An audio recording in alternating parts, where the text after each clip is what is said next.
Thomas. I'm State Representative, District 55. I'm the co-chair of the House Subcommittee on Direct Entry Midwives.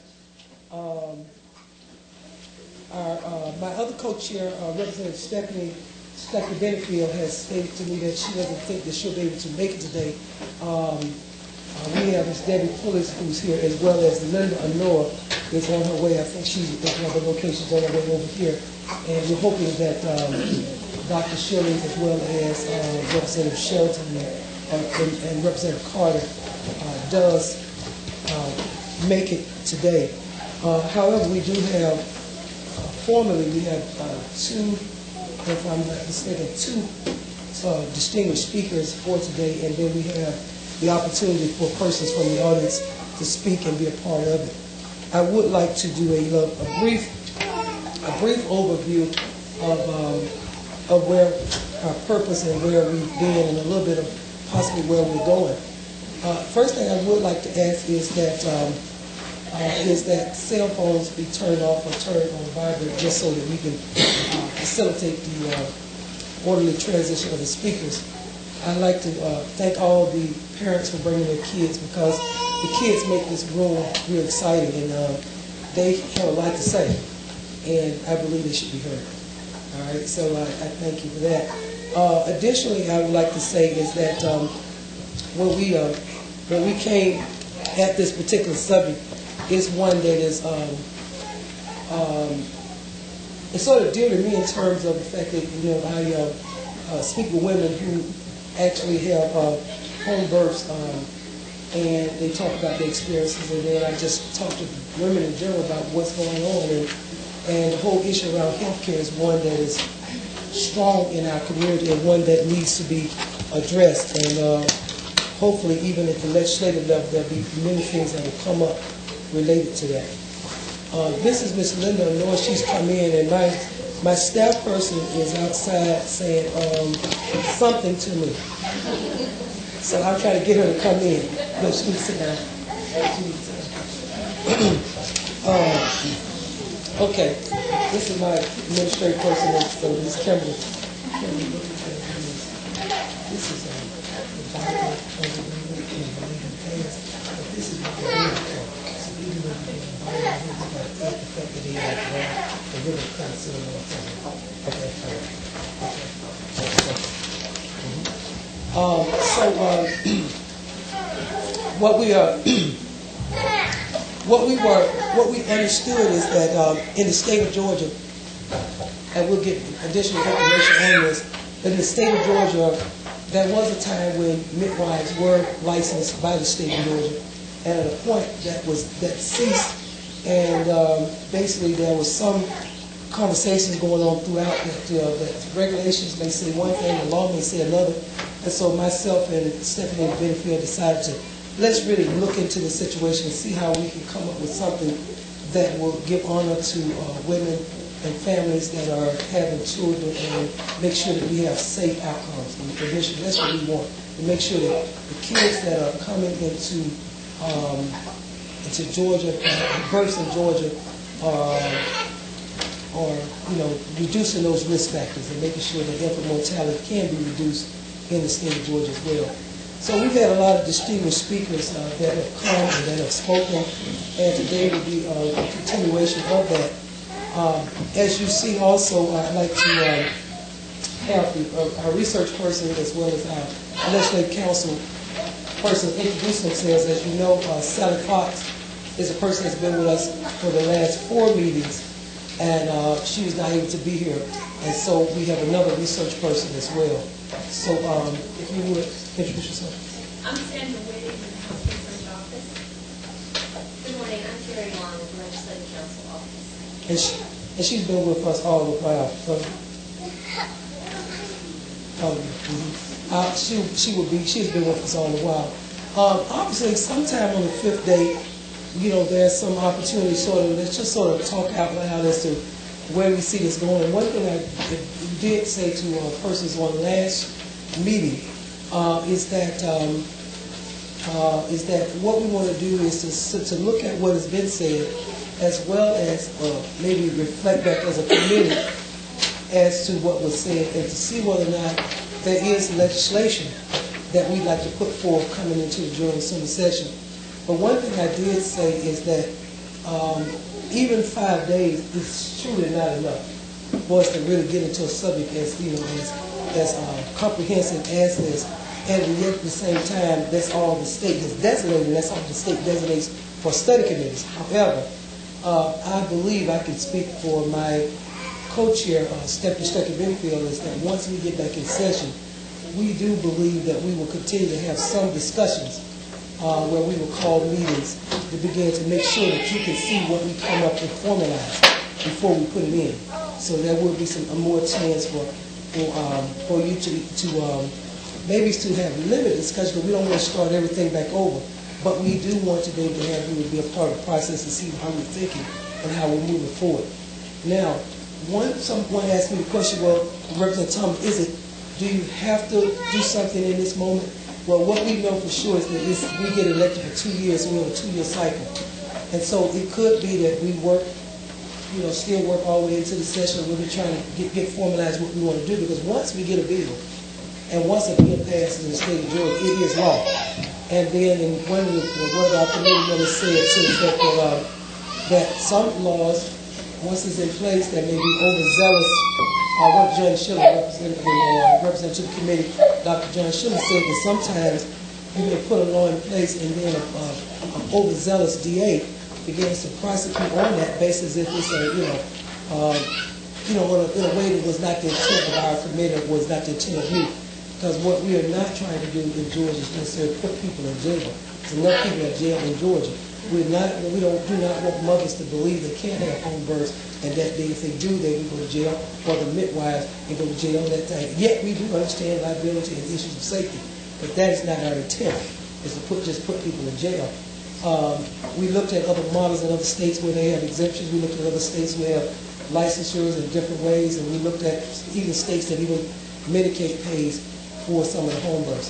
So what we've done is looked at a wide variety of things, but at the same time, I don't want to give anyone the illusion. The time January 8th comes, and then Stephanie's putting a piece of legislation in, and we're going to push. We want to make sure that what we put in is thought out. What we put in may be more than one bill, could be maybe several bills. And so I just want to give you a feel of that so people won't have an apprehension as to what happens next. And what happens next is obviously I need my research person, the one who started, as well as Ms. Ryan, Ms. Reedy, to be with us so we can begin to sort of look at what we said so we come up with the best piece of legislation.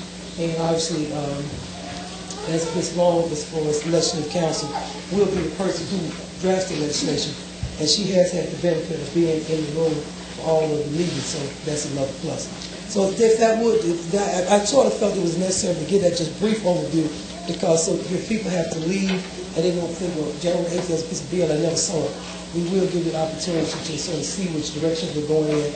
Obviously, we cannot do a wrap-up on the closing meeting, as sometimes it is done, because my co-chair is not here and my other legislators are not here. And I would like for them to have the benefit of that wrap-up in terms of writing legislation and that type of thing. But I will strongly say to you today as you speak, do speak as to what you see. You can either speak about your experience of home birth or your experience in the hospital, your experiences. But also if you specifically feel you have something that you know you want to be legislated, say it today. I want it to be this. I mean, you just say it today, so at least it's on record. I'm hearing people say it directly as well as their experiences. Is everybody with me? Y'all too solid. Yeah.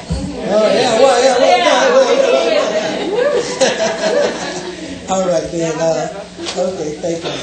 All right. So what we would do is we would start off with our first presenter. We'll start off with Dr. Andrew Dott. Sorry for the bad handwriting. No, okay, that's all right. And our speakers, what we're going to do is we'll at least give both our speakers at least 20 minutes, and then we'll, sort of open up the room a little bit for the other speakers who have signed up. Representative.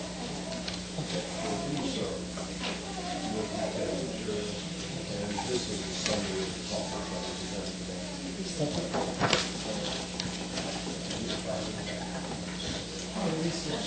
I'm not going to read this text.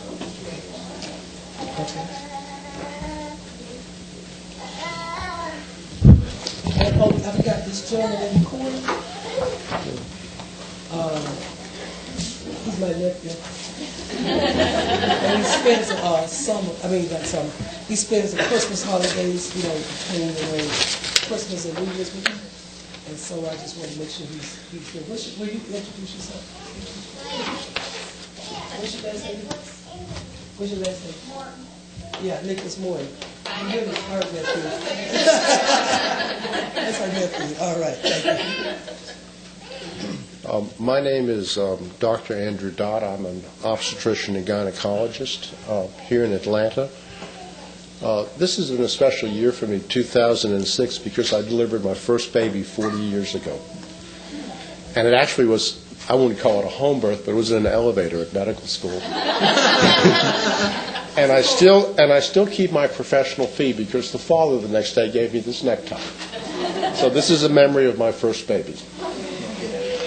I'm speaking on behalf of the Georgia OBGYN Society, and since that time I've delivered about 5,000 babies. I've lost count along the way.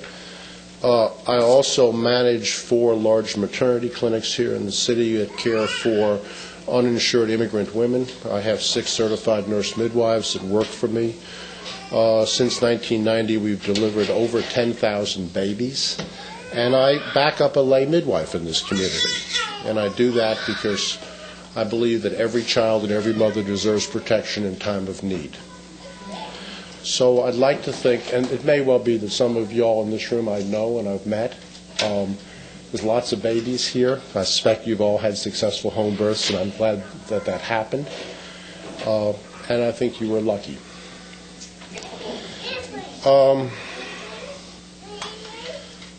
We all share a common goal, to have healthy moms and healthy babies.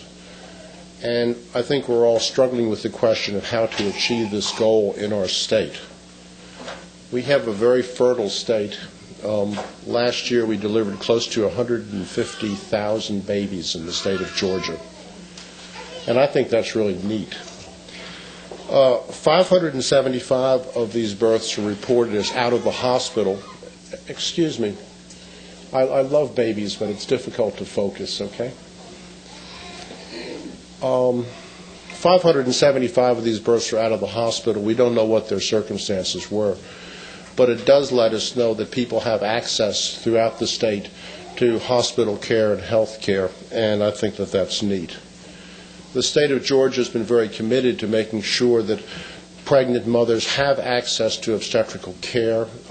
Medicaid has been extended with much higher income eligibility levels for pregnant women, such that almost virtually all women of modest means, provided that they're not undocumented immigrants, can obtain Medicaid and get assistance during their pregnancies. And I believe, but I can be stand corrected, that more than half the babies in this state today are delivered with the assistance of the Medicaid program, which I think is neat. So we don't have economic issues in terms of access to health care for pregnant women. I have great respect for the political leaders of this community because you guys have a tough job. You have to gather information and you have to make decisions, and like myself as a physician or the midwives in this room, we all have to deal with the consequences of our decisions and the unintended results that sometimes happen. And here the issue is protecting moms, and perhaps far more important, protecting babies, because the babies don't make the decisions about their time and place of birth or the circumstances of their birth or the potential outcomes of their birth.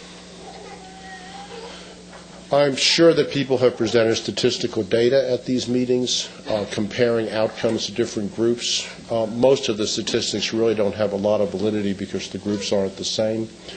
And although I'm going to talk about a couple of research papers and publications later on, I'm going to look at it not from the statistical comparisons where the groups are not identical, but rather the outcomes. And once again, try to get back to our values of what we're trying to achieve. it's hard to get a handle or grip on statistical data. About the only really good data you have, unfortunately, is death. But death is only the tip of an iceberg. We know that if a child were to die, there are other people that experience injuries. They may have developmental delays, cerebral palsy, and other adverse outcomes. We have no idea of what the relationships or the ratios are between injuries that could be related to pregnancy and childbirth as opposed to death. But we can look at death data, and at least we get an inkling of comparisons between groups. The history of medicine is very interesting, and the history of medicine influences all of our behavior as health professionals. I learned obstetrics, like the physician that's going to follow me, in the 1960s. Our teachers learned obstetrics in the 1930s, and their teachers learned obstetrics in 1910. In your handout, for instance, there are sheets that show what happened to maternal mortality in the United States in the 20th century, where the maternal deaths were cut by 99% in one century. In 1900, a mother in childbirth in this country had a little bit less than a 1% chance of dying in childbirth. That, in modern terms in Georgia, would translate into over 1,000 deaths of mothers a year. Today, maternal death in pregnancy is extremely rare. It's almost always related to the underlying health issues of the mother, but not to the childbirth process itself. Problems like heart disease, for instance. That's one of the great credits to what's happened in our country. If you look at where the curve dropped, and there's a chart in the presentations, you'll discover that most of it took place between 1940 and 1950. And what happened during that time? First, we got good transportation. People began to have access to automobiles and could actually get somewhere. Number two, we had good communication. Finally, we had rural electrification, we had telephone services, and so people could communicate with people when they needed help. Three, we had modern anesthesia, blood banking, and antibiotics. And number four, that was the point in time when home births in this state began to disappear. Home births were done by physicians as well as midwives during that era, by the way.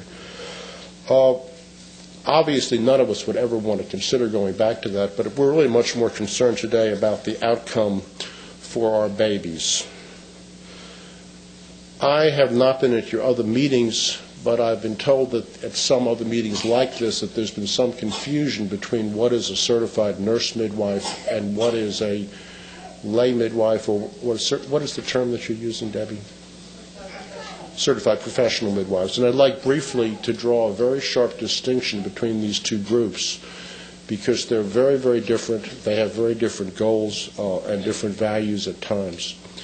Certified nurse midwives who deliver between 15 and 20% of the babies in the state of Georgia, about 15 to 20,000 babies a year, are university trained with Bachelor of Art or Bachelor of Science degrees in nursing. Many of them have gone on to become labor and delivery nurses for several years, so they've had applied practical experience. They've then gone back to school to get a master's degree in nursing, and they work in collaborative relationships with physicians, which means that often physicians review their care protocols. Most of the births they do are in hospitals, some are in birthing centers. About 1% in this country do home births, but it's a fairly uncommon phenomenon. But these health professionals are highly educated and highly trained. For instance, I teach in our program certified midwife students from Emory and Vanderbilt and from the State University of Stony Brook. And a typical midwife student with us will deliver over 100 babies in the course of their training. In a hospital setting, not a home setting. There is an opportunity for non-nurse practitioners to become certified midwives through the same certifying agency as certified nurse midwives. And again, it requires, I don't have all the requirements here, but I believe it requires a master's level type of education and a fairly extensive clinical training. The other group, certified professional midwives, lay midwives, granny midwives, home birth practitioners. It's a broad spectrum of terms that are used, have varying, at least from what I've been able to read, have varying pathways to achieve whatever certification this committee is looking at. I'm not completely clear when you say direct entry if it's the same as people that are certified professional midwives or whether there's a distinction there. One group is through an apprenticeship pathway. The other is through, I believe there's 10 certified schools in this country for midwifery, which offer basically a 3-year college degree. It's an Associate of Science degree. Requires 1,300 clinical hours of training, and I believe it was 20 births, of which 4 births they're required to provide prenatal and postnatal care in addition to conducting the delivery. I may be misreading what I've seen on the internet, but I've provided you with the documentation that we've been able to print out in terms of certification requirements through this other group. There's a profound difference at the beginning in terms of education, training, and experience, which of course gets erased with time. Another distinction that I see between certified nurse midwives and certified professional midwives is that the certified professional midwives consider themselves autonomous and independent practitioners. They consider themselves separate from the medical profession, distinctly separate from the nursing profession. They write through their own certifying board their own policies, practices, procedures for care and their own standards of care, and I at least was not able to find their recommended standards of care, although I know they're published somewhere. So these are two very disparate groups. There's confusion about what the term midwife means, but in the course of these discussions, I hope that people keep this distinction very clearly in their minds. I was reading the resolution that created this committee, and I wanted just to make a few comments about it. First, pregnancy and childbirth is a normal life event. I would love to think that pregnancy and childbirth is a normal life event. That's the way it should be. And I have profound respect for women that have children, and I have profound respect for the caregivers of these women. In obstetrics, we always say that obstetrics is 99% boredom and 1% terror. And when the terror strikes, you don't want to be in the wrong place and at the wrong time. I'm sure that the families here have experienced the 99%, which is wonderful, and I'm so glad you had that experience, believe me. However, it's not always a normal life event, and it should not be approached lightly. It should be approached seriously and with due diligence, and I'm sure that the professional midwives in this room all agree with that particular statement and have the same care and same regard to make sure that things work out. We talk about shortage of maternity care in certain areas of the state. All but 475 mothers appeared to make it to the hospital, number one. Even some may have wanted to stay at home. And the other issue is that if people are in particularly remote areas, the last place you want to have them deliver is at home. Because if something goes wrong, it's going to take longer for them to get to a place where they can get serious help that they need. In obstetrics, we have a legal standard of care which says that we need to be able to start a cesarean section within 30 minutes of the time an emergency is declared. If not, we can be sued. Which means if someone is doing a home birth more than 30 minutes away from an operating table and something goes wrong, do the same standards of care apply to you guys as to us? I would hope so, but I would sure hate to have a catastrophe delivering someone on Sakhalin Island and try to figure out how to get them across the bay and into town. We talk about unnecessary interventions. I'd like to talk about interventions a little bit and go back to historical issues. When I was trained as a young doctor, I was told that a cesarean section was a failure of obstetrics. It meant that you could not deliver that baby and that you did not do your job right. And we had a cesarean section rate in those days of between 3 and 5%. That view, that perspective, was conditioned by our teachers who came from the 1930s, who viewed a cesarean section as a death sentence. Because by the time someone had a cesarean section done in that era, they had labored for long, long periods of time, they had multiple examinations, and they were often infected, and the mothers would die from infection unless they had emergency hysterectomies. And I remember being taught all this as a teacher. Children in that era were not as valued as saving the life of the mother. That was the priority of obstetrics. If people were to have multiple children, if one child had less than a perfect outcome, that was accepted as God's will in the 1940s and 1950s, and it was felt that children were replaceable. Mothers were not, in part because the men didn't have anyone home to take care of the children when they were at work. And that was a different era and a different set of values also. In the 1960s and 70s and 80s, there was a profound shift in values in our society, where the emphasis was placed on families having their 2 or 3 children, every child having a perfect head start in life, every child being an opportunity to fulfill their whole potential, and that no child would be at risk, and that the mothers of the world were now willing to consider an increased risk of cesarean section in order to protect their children. And this is not just true in the United States. I see a lot of women that come up from rural Mexico, and they're told they have a breech, and the first thing out of their mouth was, "I want a C-section." I mean, so the values are the same throughout the world today. The concept of unnecessary interventions may sound fine from a mother's perspective, but these are reflecting the values of the society and the values that people want to have a perfect child and do not want to risk their child under any circumstances. You all have quoted the British Medical Journal article as a justification for outstanding outcomes of home births by direct entry midwives and certified professional midwives. And the obstetrical data in terms of the satisfaction for the families and the mothers is very, very good. Unfortunately, when you look at the flip side, you look at the outcome for the babies, you have some serious questions. And I would like just briefly to talk about that. And I'm going back to Table 3 and Table 4, which is the very end of my prepared text.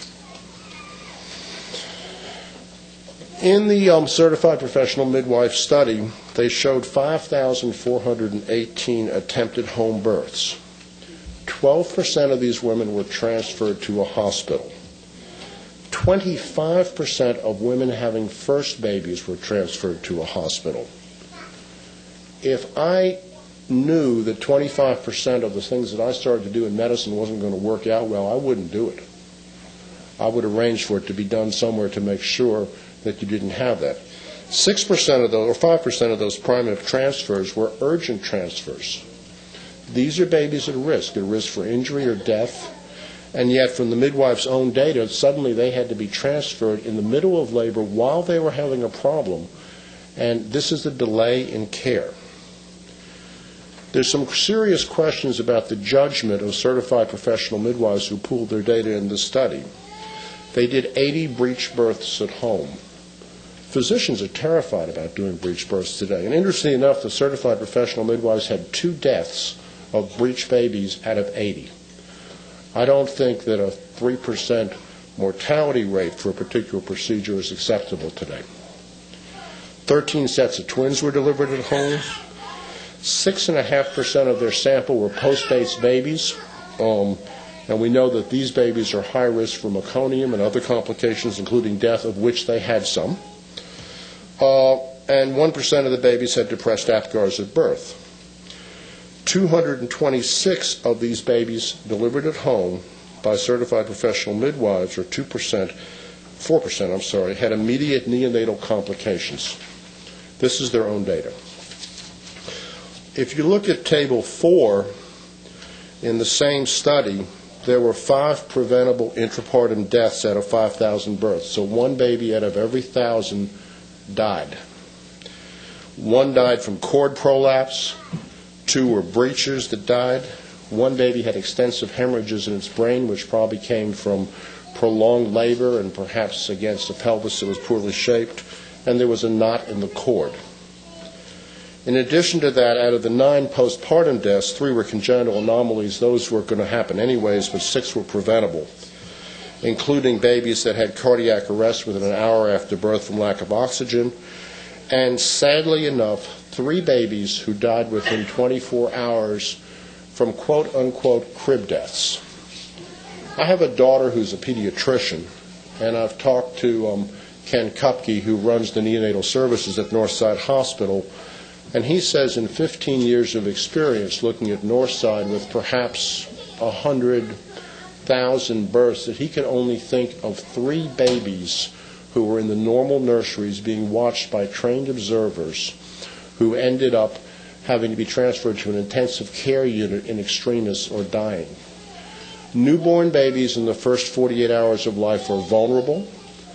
They are at risk. You have mothers and families that are exhausted. I don't know at what point in time the nurse or the midwives go home, but whether or not new babies are being watched by observers who can't recognize tremors, seizures, pick up fevers, or some of the other complications of early infancy, which is a high-risk period of time, is questionable. Sadly enough, 3 beautiful babies died. There was 1 child that died from a group B strep infection. Again, whether or not that's part of normal screening protocols with certified professional midwives, I don't know. There was an Australian paper which was published where they sat and they looked at 7,002 home births. They excluded Aboriginal data to make it a little bit more quaint. Again, no maternal deaths, which is good. And they had 21 preventable intrapartum deaths, including 14 from birth asphyxia, which meant the baby didn't get enough oxygen to live during the birth process, 2 from birth asphyxia from shoulder dystocias. These are big babies that got stuck. 2 from premature twins, and then there were cord accidents. In addition to that, there were 7 babies that died after birth, again from intrapartum asphyxia or meconium aspiration or shoulder dystocias. 2 deaths in the Australian series were from water births out of 344 attempts because there was no monitoring of the mother in the second stage of labor. The Australian studies concluded that the death rate for normal birth rate babies done at home by lay midwives was 3 times the national mortality rate. And all these studies, including another one from New Mexico, basically show that if you were to eliminate the high-risk factors, the breaches, the twins, the meconium, the post-dates babies, and so forth and so on, then all the data return to comparable levels. So the question is, what is going on with the judgment of midwives where they, when they realize that there's a problem coming, continue with it and not get the babies out of their hands? Is this an issue of education? Is this an issue of consumer demand? Are they willing to let go of people they've created a relationship with when things are getting into trouble? And now I want to just tell a couple stories, and then I'm going to quit because I've talked too much. The other day I saw a young woman in my practice. She came in for her annual exam. She had had a lovely home birth experience, but she had had 2 previous cesarean sections prior to that. Everything worked out well for her, but the question is, was it good judgment to do a home birth in someone that has 2 scars in their uterus? Because if she were to have ruptured her uterus at home, she could have bled to death or her baby could have died. Another story, this happened to me within the last month.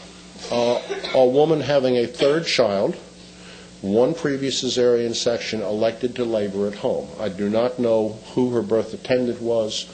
We did not get into that discussion. I didn't think it was appropriate under the circumstances. I received a telephone call saying that she needed some help, and I said, fine, come on, let's get her down to the hospital because we've got to protect this mother and child. She got to the hospital. I had never seen her before, although I knew her husband, And it turned out that her blood pressure was 240 over 160. Within 10 minutes after getting to the hospital, she had an eclamptic seizure. Fortunately, we got the baby out very quickly, and the baby was severely depressed at birth, had meconium, ultimately did well, and the mother ultimately did well. But she was angry because she was so sedated with drugs that she didn't remember the birth of a child.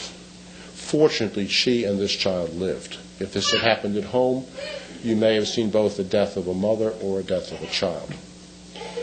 The third story I'm going to tell, which is the most tragic story of all, deals with a young woman who is being cared for by a lay midwife in this community, a lay midwife I respect, who realized that this woman had a breech, and it was 40th week of pregnancy, and so referred her for hospital-based care, which was an entirely appropriate decision. I don't know if you guys remember, there was a point in time about a few years ago in the city, a weekend when the blood supply of the city was contaminated with little white particles and there was no blood available. And she presented that day to my office, and we could not do an elective cesarean section because of the blood supply issues, and so we put it on delay for several days. However, she didn't show up again. A week went by, 2 weeks went by, 3 weeks went by, never heard from her. And I called the midwife and I said, "Have you heard from her?" And the comment was, "Oh no, I transferred her to your care." Okay. So at the end of the 4th week, she suddenly appears in the hospital in labor, has a cesarean section. Beautiful, beautiful little girl, precious little girl. Very thick meconium. This is when the baby's taken a bowel movement in the uterus, and then the water around the fluid has dissolved, leaving a very thick paste.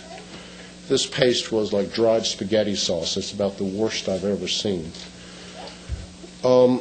The father was a student in a different type of healthcare discipline than medicine.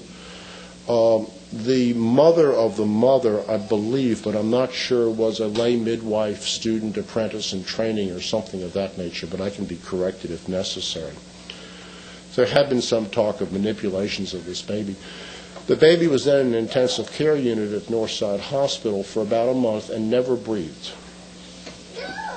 The father was talking about doing adjustments on the baby's spine to help it breathe. At the end of a month, a set of x-rays were done. It was just discovered that the baby's head was dislocated off its neck. This child, I don't know what's happened to this precious, beautiful little girl, but in all probability, this child is going to be a ward of the state, is going to be exceedingly costly for the duration of its life. It's not going to achieve the quality of life that it deserves. Whatever monies may be saved by a home birth for 1,000 births would not equal the cost of the lifetime cost of the care of this single child. And it's just a terrible tragedy, a tragedy of misjudgment, a tragedy of people not getting their priorities straight. It's a sad story. In summary, and I'm going to quit. If you feel, the legislators, as I do, that home is not a 100% guaranteed safe place of birth, then do not support direct entry midwives. If you feel that you do not wish to entrust our babies to providers with the equivalent of junior college degrees or without formal midwifery training, through apprenticeship programs, do not support direct entry midwives.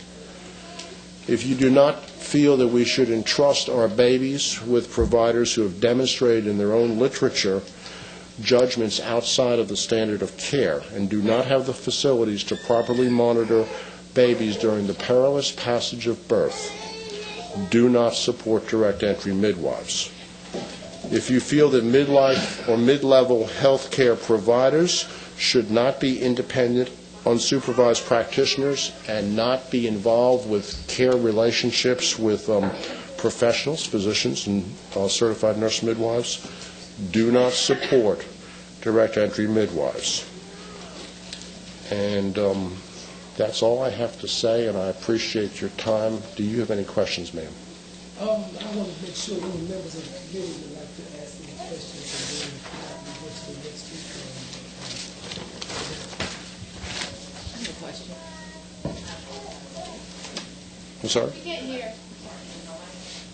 Anyway, I apologize. I was right late. So Dr. Dot, practice. I'm sorry? Your name's Dr. Dot? Yes, ma'am. Okay. And where do you practice? I'm an obstetrician at Northside Hospital. I also run SEMA, a network of maternity clinics that care for uninsured immigrant women in this community. I also have a master's in public health, and I'm board certified both in preventative medicine and OBGYN.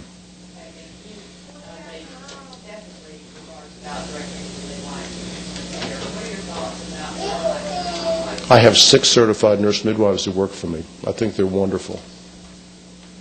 And I think that that's a very appropriate and proper credentialing procedure for people to go through who wish to do midwifery. And there is a mechanism with the certified nurse midwives for something called a certified midwife, where the same certification process takes place under their own board.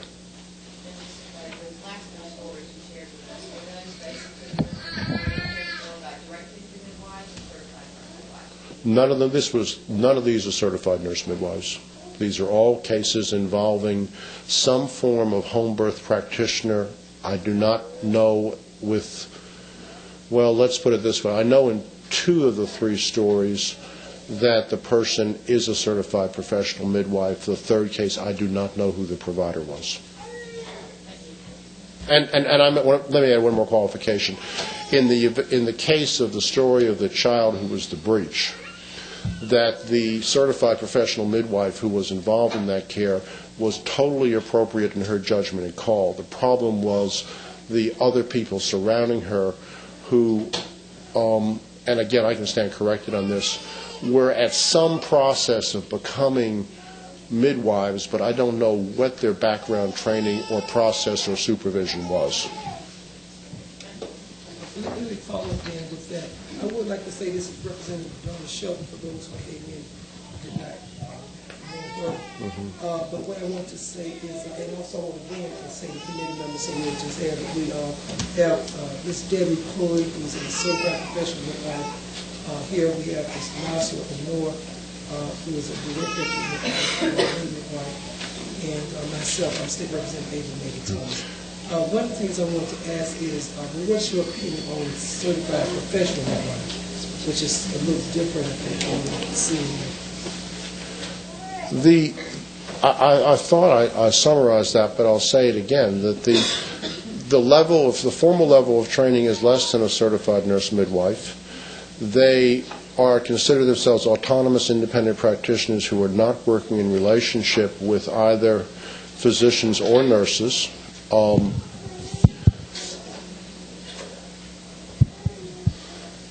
They have, as part of their training, far less practical experience than many certified nurse midwives.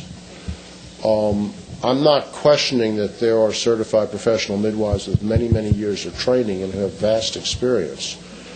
But as a whole, the question is, this is sort of a one-up, one-down comment. I don't like to put it this way, but what level of education or training is necessary before we want to entrust our babies to someone as independent professionals?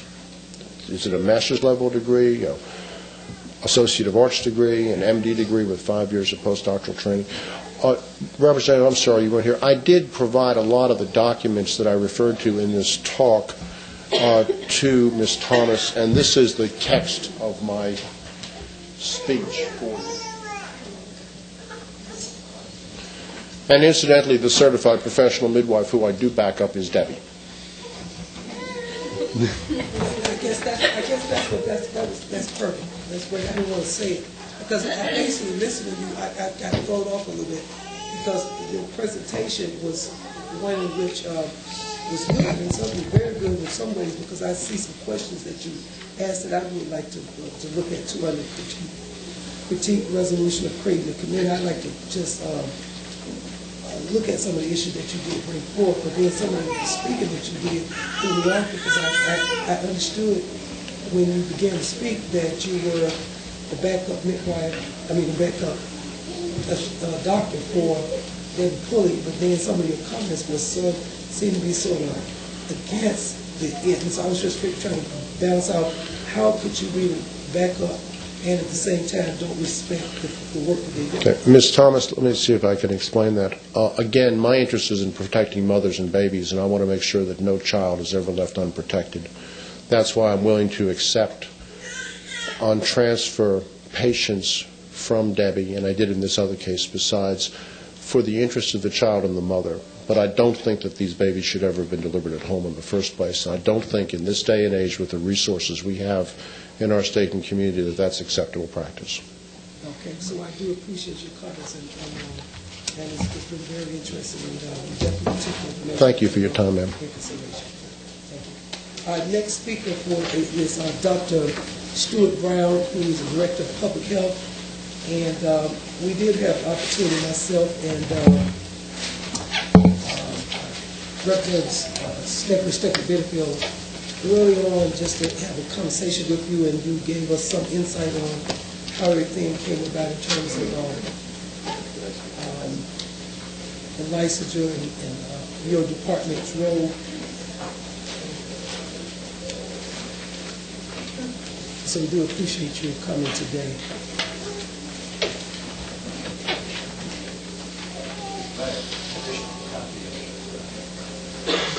People would like to see what I'm talking about. Yes, people can help share these around.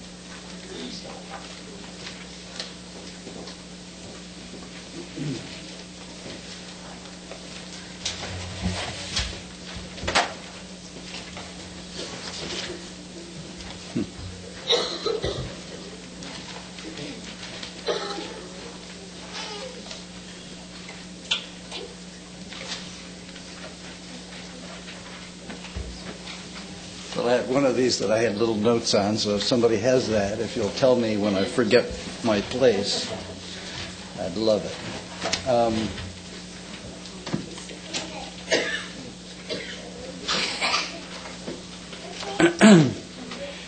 Thank you very much for having me here. I apologize that I haven't been able to attend all of your meetings. I've had my spies come and listen and take notes and figure out what was the tenor of the conversation in the room. Thank you.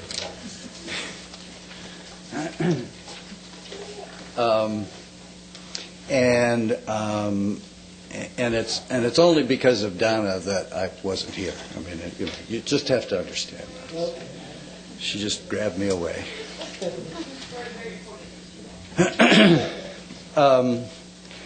As the spokesperson for the department, I want to make it clear that both Dr. Dott and I are very interested in quite similar things. The major issue one of the major issues facing the state at this point in time is our poor pregnancy outcome problem. And I've talked about that before, but let me just elaborate again and just really hammer it home so that there's no question about it. The infant mortality rate in the state of Georgia is 8.5 per 1,000 live births. The national average is 6.5. And as a result, we rank 41st out of all the states in terms of our infant mortality rate. As the public health director, I have to kind of grapple with that all the time as to what is it that we should be doing to try to help improve that outcome, because this is my job. I'm supposed to make sure that somehow we figure out how to get the system operating more efficiently and have much better birth outcomes than we have. The other issue that relates to this is really our poor birth outcome, infant mortality rate, is really the consequence of the of the low birth weight problem that exists in Georgia. And I just wanted to make sure that you understood that it's probably not so much a system of the perinatal care, because we do about middle of the pack in perinatal care. It's not so much the neonatal care system, because we do sort of middle of the pack in neonatal care, but it's really the preconceptual health of women, I believe. And how we're going to solve that is not obvious to me. It's going to take a lot of people like you folks here in the room and a lot of people outside this room to help fix that part of the problem. The other issue around pregnancy outcomes, in addition to the fetal deaths or infant deaths, is really the problem of developmental disabilities.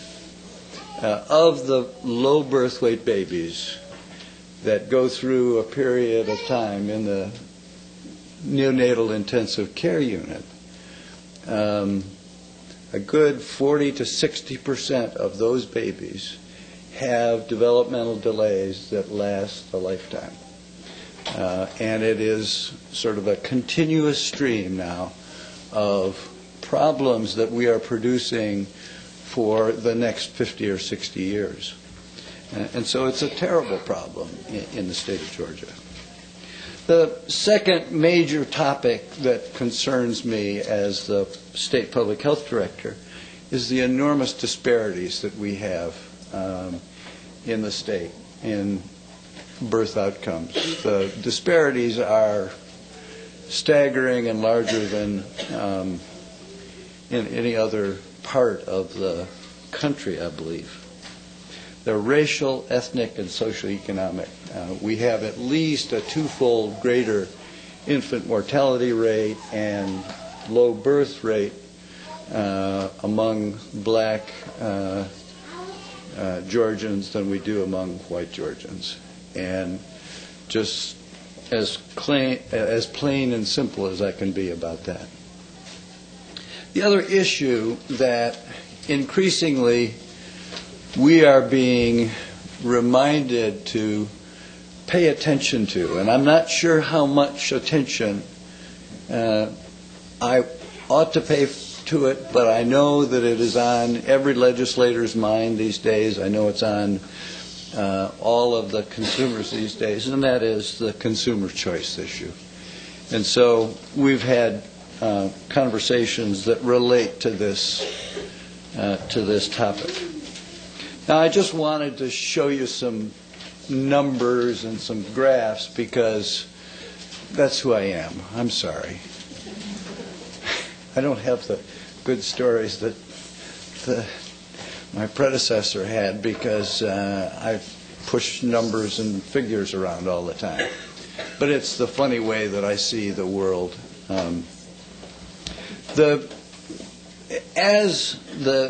Just to underscore my issue about very low birth weight problems in Georgia, you see here the relationship between the birth weight and the probability of survival of that infant. And clearly, at 3.5 pounds, or about 1,500 grams, a good 3% of those babies will die. And this has been a phenomenon, if you correct for birth weight, this is a phenomenon that is true for blacks and whites alike. And it's been a stable phenomenon that has lasted in Georgia for at least the last 8 to 10 years. It appears to reflect the fact that we have a fairly effective neonatal care system around the state. But I would just point out that this is why I'm concerned about low birth weight, and it's that I think is back behind Georgia's problem with infant mortality. The next picture that I have there in front of you shows the problem of low birth weight comparing non-Hispanic African Americans and non-Hispanic whites. And there you can see quite clearly that the low birth weight problem is at least twofold among the African American compared to the whites. And just to get a little more focus on that, what I've done is taken out the one graph that to me is probably the most worrisome of that preceding table, which is the experience of all women over the last decade in Georgia, where we see that the problem of low birth weight has increased over the last 4 years from about 8.6% of the births to 9.3% of the births. And we seem to be on an ever-increasing trend. I don't have the data yet for 05 because that requires matching birth and death certificates a year further out. But this is a real problem, and it suggests to me that we're in trouble, and we're getting into worse trouble, and we've got to start doing something as a state, all of us together, figuring out what piece of this can we own and how can we help work on it. And I guess the next slide that I wanted to show you and talk a little bit about is really the infant mortality rate, where we talk about the problem that exists between the non-Hispanic whites and the non-Hispanic African Americans. And again, you can see quite clearly, just like the low birth weight graph, that there's a twofold greater risk for adverse effects if you're African American. The other observations that I would make is that the department really is focused now on trying to improve birth outcomes and to eliminate the disparities that exist. I mean, that's got to be a major agenda item for the Division of Public Health as we interact with ever so many other people. If there is safety for the mother and the infant, then we would be for consumer choice. We would be for expanding the options. Now, the problem is that I can't talk about the details of the data in Georgia. We lack that information. We lack that information for several reasons. Number one, there are relatively few births that are identified as being related to delivery by someone other than a certified professional. And so we don't have that data. And secondly, the data that we do have is unclear and uncertain as to what it means. For example, Dr. Doty noted that there are 575 out-of-hospital deliveries a year, but we don't know what percent of those were planned and what percent of those were actually a whoopsie. And so, we can't make further analysis of the data that's there. That's something we can fix, and we're intending to fix this in the future, but that's not available at the present time in the vital statistics system. We've also looked around, as I know the committee has and the research team have, at what other states are doing, and what other states are doing is almost 50 other variations on the theme. So it's not clear that there's an answer. I think there's a need for a Georgia answer.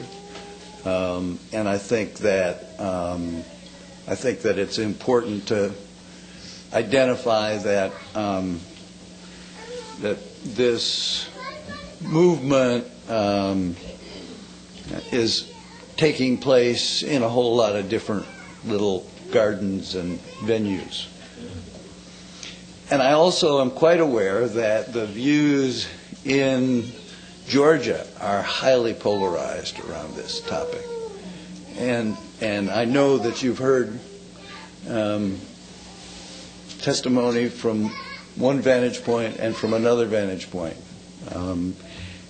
And so it's with some real awareness of the challenge that there is in order to get to really useful regulations or legislation. DHR would propose to do several things as a consequence of the work that this committee's done. First of all, I think we would be very interested in the feedback from this committee and the thoughts of this committee about, so what did we find, where does it go, what were the variety of voices that we heard. I think that for us to do our job, which is actually laid out already in statute, and to establish regulations around the certifying of persons who are not currently certified, we'd have to get together a very diverse group to provide advice. And we would expect that that conversation would be one that didn't have a foregone conclusion. Because I don't think I know it all, and I don't think any one of us knows it all. I think we've got to approach this as a way of trying to get to something that will work in Georgia and be useful. I think there are experiences in other states that we need to tap into.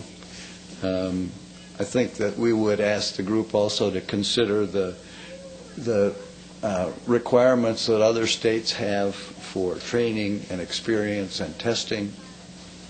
There seems to be some agreement that certified nurse midwives seem to be safe and acceptable to folks, that certified midwives follow pretty much that same path of training. And so the question really is how far do you go from there? And so I think that's where the conversation really is. And I think the last thing that we would imagine that we would do is that we would improve our ability to monitor the outcomes of the outcomes of deliveries that occurred in the future. Whether the regulations change or don't change, we ought to be able to answer questions that people ask us about this. And so we will be making some changes into our vital events system to allow that to be captured.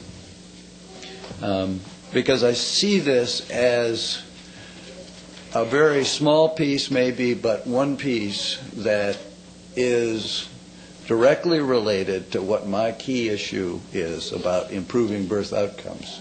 We have some other agenda items underway that I think are terribly important,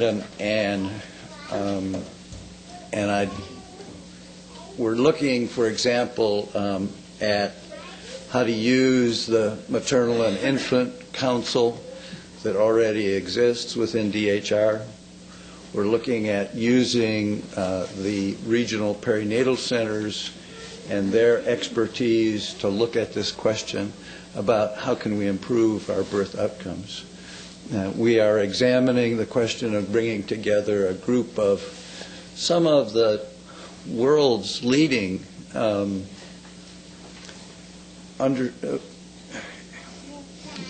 researchers in the field of how do you improve birth outcomes.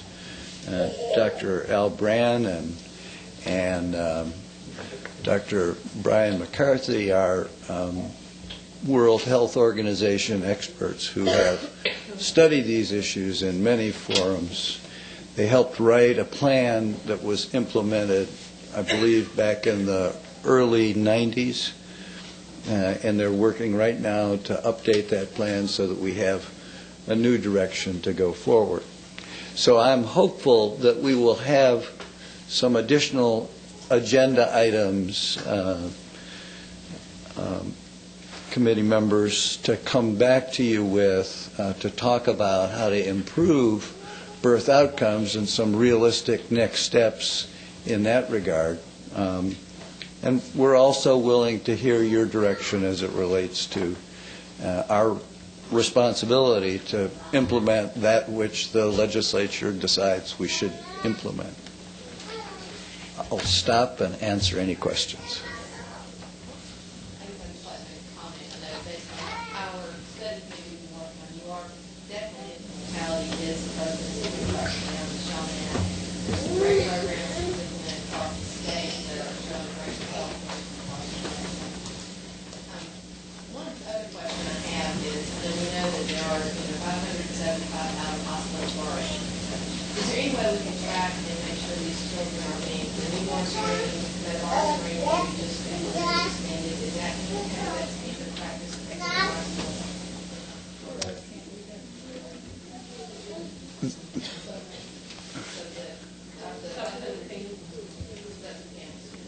Yeah, I mean, if we get into this, that will be one of those things that I think has to be addressed in this process, because right now I think that's a gap.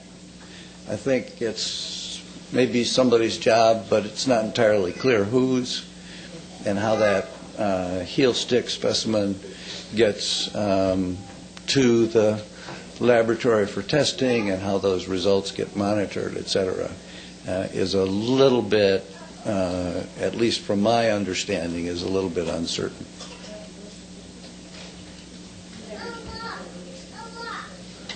To the mic, I said that as well as birth certificates, Yeah. I can pretty much guarantee you don't have all the recordings of all the babies for you. Right. Yeah. I mean, and the just so you all would understand, the dilemma with birth certificates for home deliveries is one that's left up either to the midwife or to the spouse or the mother.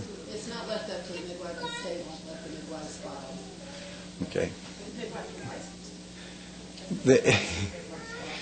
Well, I mean, it actually can. I mean, it is the certified midwives are allowed to file those as a document with their registrar's office. Most often, that is an option that's not implemented. We're getting into confusion about the distinction between certified nurse midwives, which are a totally separate group, from direct entry, or whatever term you want to apply. I'm a midwife and I'm not allowed to file birth certificates. The state uses my forms. They've adopted my forms for recordings. That's a packet that has affidavits and prenatal diary that they use. But I'm not allowed to file a birth certificate. Okay. I stand corrected then. I thought I'd done my research, but obviously I hadn't. I guess the other question would be then, based on the fact that even though I thought it did exist, then it seemed to be that you would be open to that existence happening.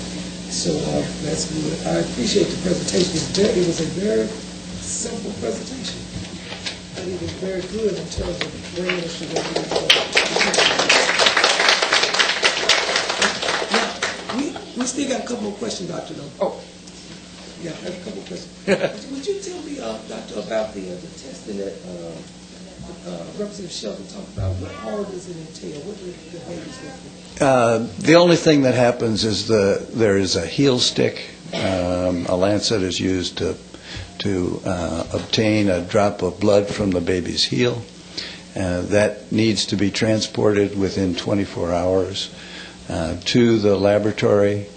And we're setting up now a system for tracking that delivery system And it's obviously an area that needs to be addressed as we go into the future, because we've come January 2nd, we'll be doing a whole different series of testings of those babies.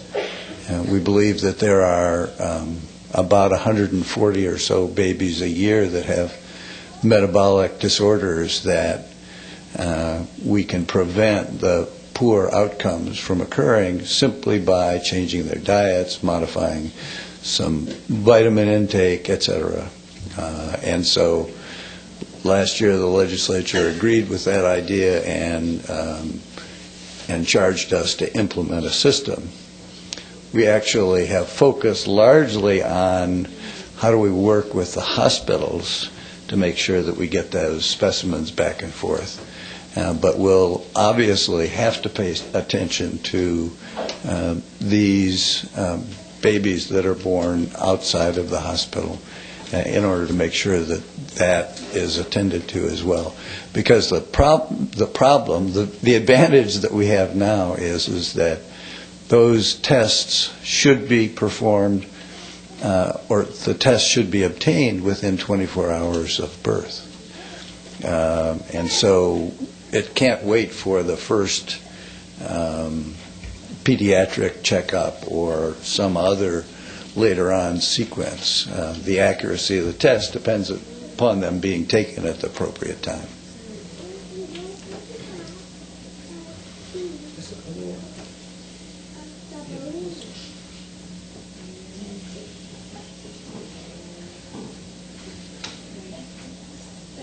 I have a question, but I'm going to do it afterwards because it's Okay. a medical question. It's on the validity of that testing and the time factor you're talking about. Okay. So I don't think it has anything to do with this question. Thank you very much.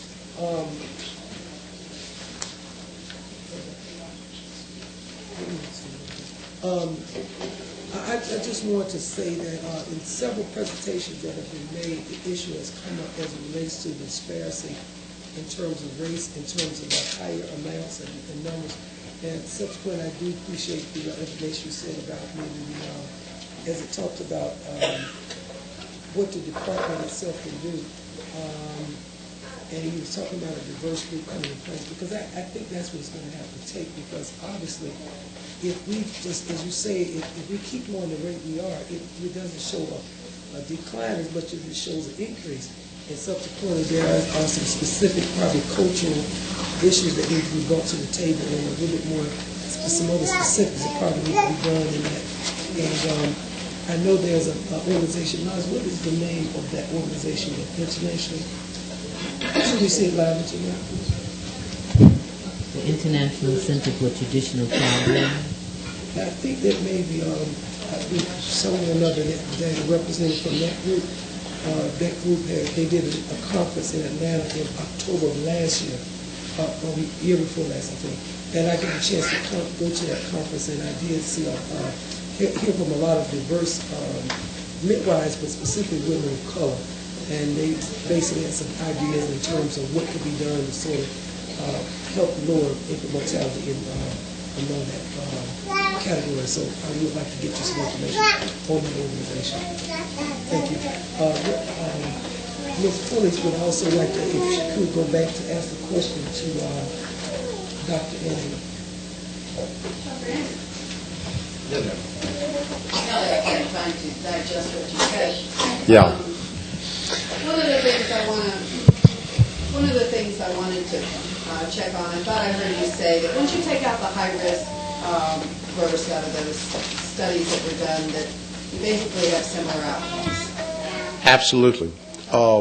Regardless of whether the births were done by family practitioners as opposed to midwives in Indian reservations, whether they were done by certified nurse midwives, certified professional midwives, or a diverse group of direct entry midwives. Once you pulled out the high-risk factors, you still had a residual number of preventable deaths and home births.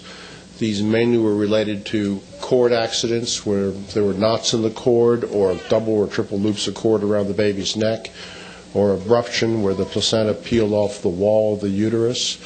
Again, these are problems that can be detected by close continuous monitoring, and if you can respond quickly, you can still salvage these babies.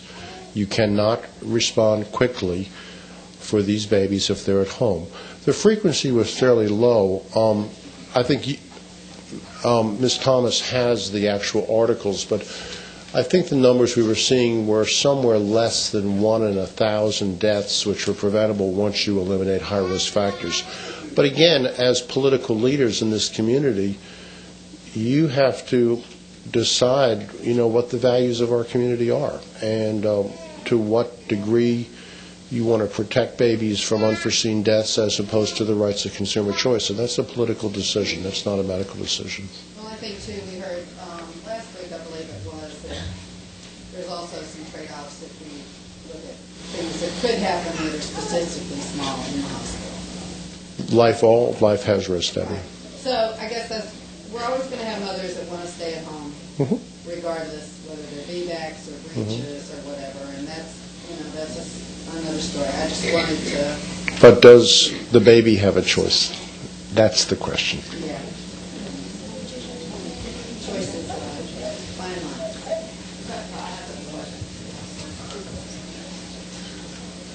Yes, ma'am.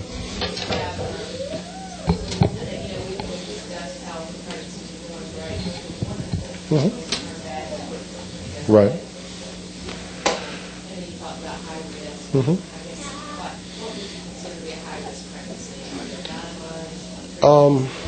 Yeah, hold on.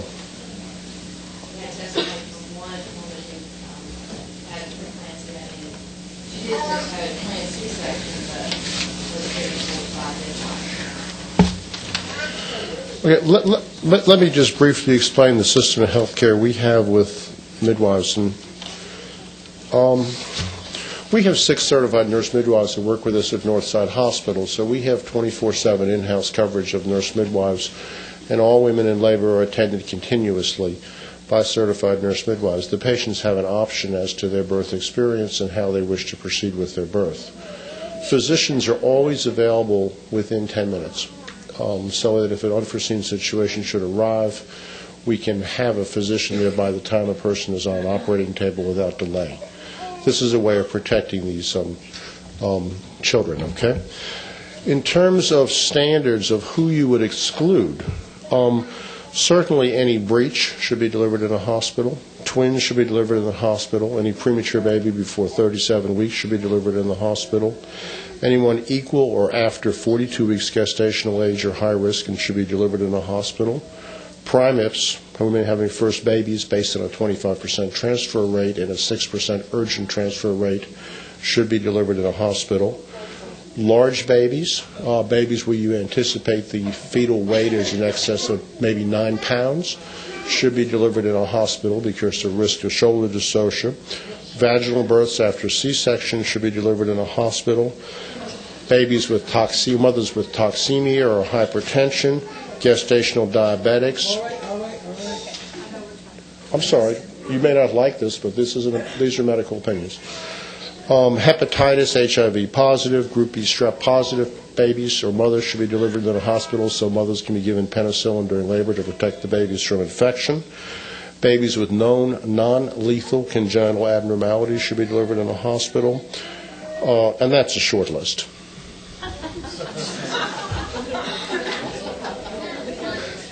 Ma'am?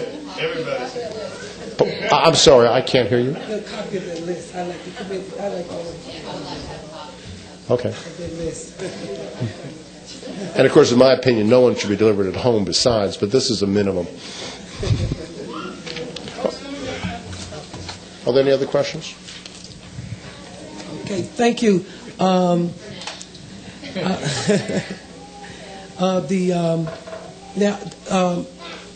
going to begin to call the names of those who have signed up to speak. We ask them that you speak for about 2 minutes. I know we've been very lenient, but really what it is y'all, we do need to try to get out. We're pretty close to 12 o'clock, and that was my thought. And so some of you may have spoken before, and so obviously we have that testimony, but we would like to say that I have her down. No, was she?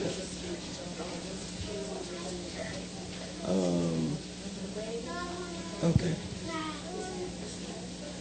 No, Miss Smiley is not here. There was only speakers that I had specifically was the two doctors, and then the Miss Smiley, who's not which is a granny midwife, who's not able to be here.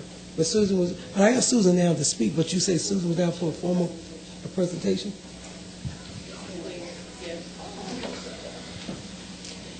All right, Miss Susan, I'm gonna clock you clear tight, man. 7. All right. First of all, I've provided the long version of my remarks plus some other comments and some other articles that I thought would be of interest to the committee. Susan, before you start, what I want to make the committee know, and I don't want you to do this now, Ms. Wood, because we want you to be here, but these are the documents that was given me by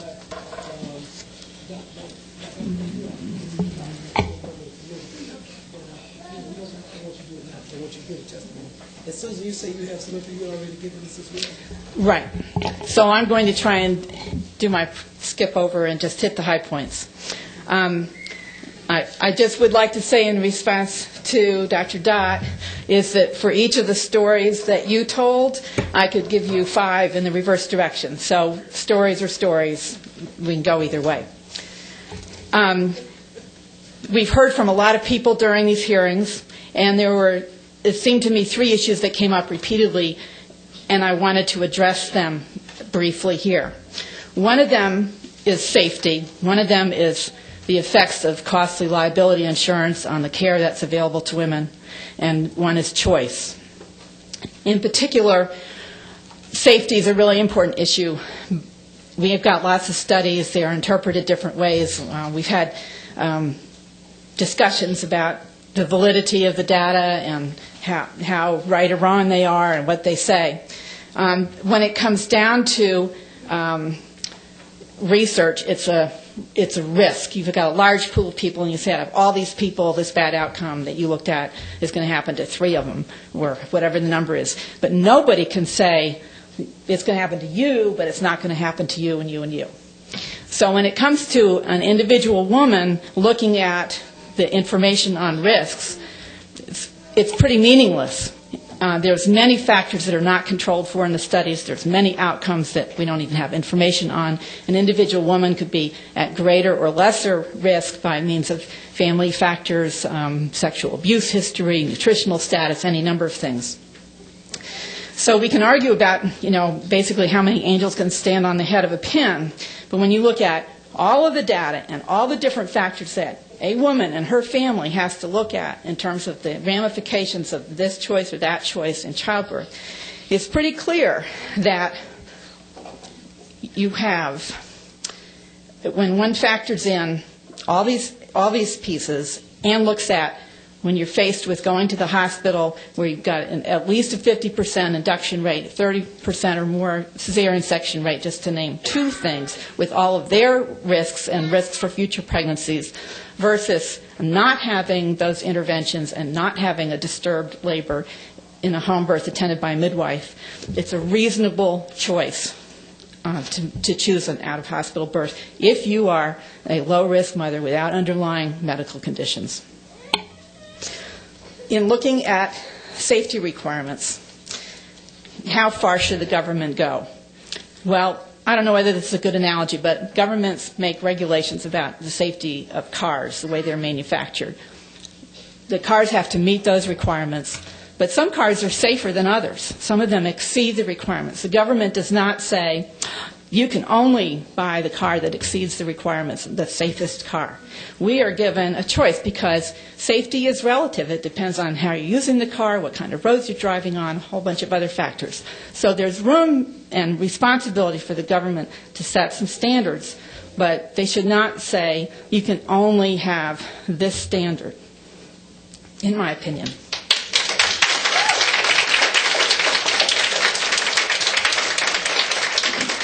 So in asking the committee to think about licensure, we're only asking that we have more than one model of care available to us that's within a reasonable choice for us. Okay, we also really didn't talk about what is safe and what is safe enough in terms of childbirth outcomes. The scientific research typically looks at easily measurable outcomes, as you mentioned. We can also look at perinatal mortality in home and hospital births, and then still have a lot of questions. What about long-term outcomes for the mothers and babies, future pregnancies, breastfeeding, postpartum depression, post-traumatic stress disorders, things of that nature? In hospital births, how many of the babies that survived were actually brought to the brink of disaster by standard practices and medical interventions and then saved? We don't have that information. How many of these surviving babies spent time in NICU or had other medical treatments, and how many experienced obstacles in bonding with their mother and breastfeeding? We know induction and augmentation of labor can cause the baby to go into a distress. Epidurals can cause dangerous drops in the mother's blood pressure, affecting the baby. Cesarean sections can result in lacerations and or lung problems for the baby. Immediate cord clamping, which hardly anybody even talks about but has never been studied for safety and effectiveness, deprives the baby of up to 1/3 of its blood supply, which can cause temperature and oxygenation problems. Such babies may be seriously traumatized or injured. So even if the baby's alive, is it safe? In contrast, we do know that homeborn babies, the 90% or so who stay at home and were never transported, were not subjected to drugs or unnecessary and or harmful medical treatments and then saved. We know that these mothers and their babies were not induced, drugged, vacuum extracted, C-sectioned, etc., with all those risks and further complications. Several presenters have brought up the contention that any birth can suddenly and unexpectedly turn into a life-threatening disaster. I think the evidence does not really support that. The biggest example is always postpartum hemorrhage. Oh my gosh, mom's bleeding out. We can't stop it. She's dead in a few minutes.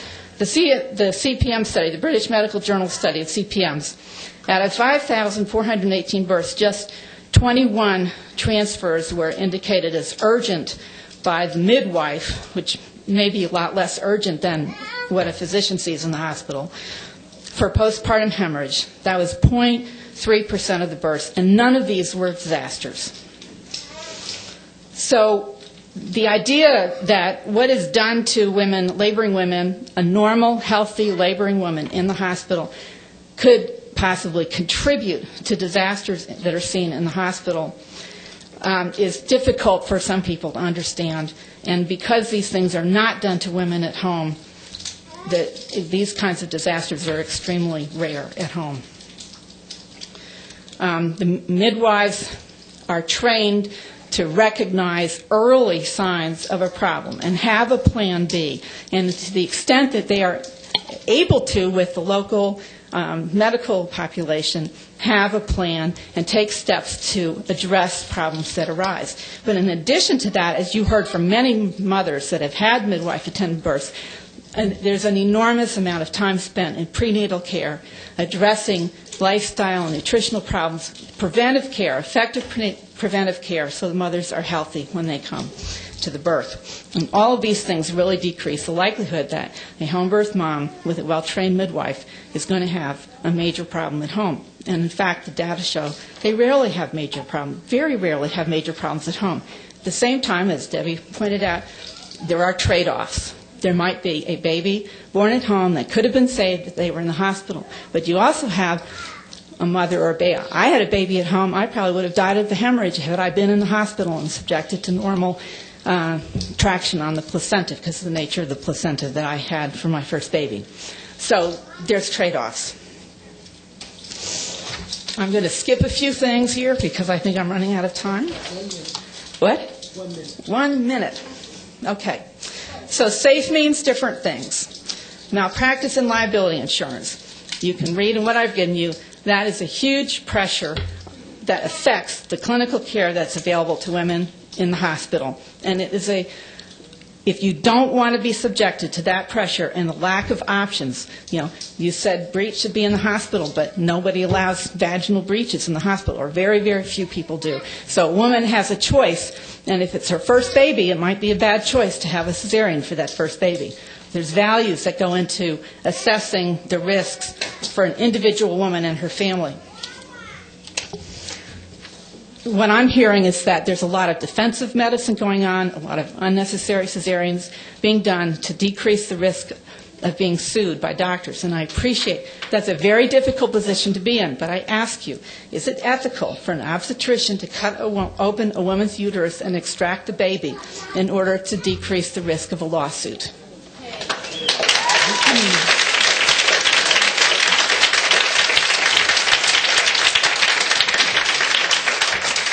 So I think we have problems with the malpractice liability, but I don't think women should be paying the price with our bodies and our health when we go to the hospital. And one of the reasons why a lot of us want to not be in the hospital is because of how we're treated when we're in the hospital. Okay, there's been a lot said about choice. I'm going to skip that. I want to bring to the attention 3 recent news items, which you have copies of. One is recent coverage about the end of maternity care at the Minnie Boswell Hospital in Greensboro. Almost all the women that gave birth in that hospital were on Medicaid. Now, those women have to travel sometimes an hour or more. There's a scramble to find physicians for pregnant women. Some are going to Conyers, some to Athens, some to Augusta. I don't know where, but it's in the newspaper. A lot of these women don't even have transportation. This would be a fabulous place for licensed midwives or nurse midwives, at the very least, to provide prenatal care to women who don't have access to travel. Some of those women might be very good candidates for home births. Some of them would not be. But at least you'd have quality care there where the women could use it. A second article is about a program in Potosi, Bolivia, where they've almost totally, very, very poor area in Bolivia, where maybe 20% of the women had prenatal care. And this is one part of a multifaceted program. But they have almost eradicated death in childbirth and significantly diminished infant mortality. The scheme works by training local health workers to adopt the simple premise that women's views and feelings about their deliveries should be the center of their birthing plans. Such simple measures as respecting cultural practices like giving birth in a kneeling position, allowing male partners to attend the birth, gave women the confidence in the system to attend the clinics. This meant that at-risk pregnancies were identified in time to treat them properly. One of the local women said, "Before we went to the doctor to be treated, now we can go because they treat us as if we were in our own houses. Also, we can have our husbands and a midwife by our sides." And they have, I could not find actual numbers, but they used to have maternal mortality just a couple years ago, 600 per 100,000. They had 1 maternal death from eclampsia during the past year. And I don't have actual figures for infant mortality, but it sounds like it's hugely dropped. And the third and last article, and then I'll be done. This is the Washington, D.C. Birth Center. Is in a low-income, problem-ridden neighborhood. After 6 years, they have only 2% low birth weight babies, half of the city rate. Prematurity is less than 5%. In Washington, D.C., it's in the double digits. Only 7% cesarean sections. High-risk population. Nurse midwife owns and runs this birth center. Some people give birth at the birth center and some people in the hospital with nurse midwives. They estimate that they are saving the healthcare system more than $800,000 a year. And they have really had an effect on low birth weight babies and infant mortality. So that's an example. So licensing midwives is not going to solve all the problems, but it would be a little step in the right direction. It's a reasonable choice. It would allow people, whether well-educated white people or African Americans or Mexicans or whoever, whatever color, for whom the standard hospital care is culturally or in any other way inappropriate, to have a choice of another model of care that's more suitable to them. And we've seen over and over again, when women feel safe, they give birth better. So safety is part of mom feeling safe, so her adrenaline will not kick in and hold up the labor. It might not affect a whole lot of people, but it's really important to the people who want this alternative to care. So I have ideas of ways to address things. There's more to my talk. I hope you'll give it a read. And I just want to say, listen to the women. Listen to the women. And let us have legal midwives who are safe. Thank you.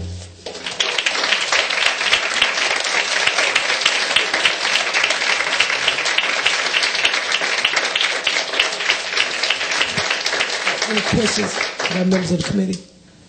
Any questions? Ms. Hodges, would you, I should have let you say it before the record, what, are you affiliated with any organization as well? You may have said it at one of the earlier meetings, but it just probably should be on the record. Okay.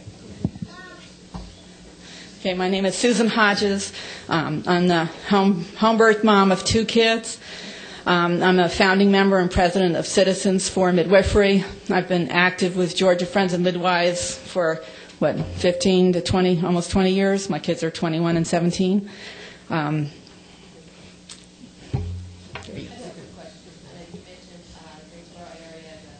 Ninibee, Boswell.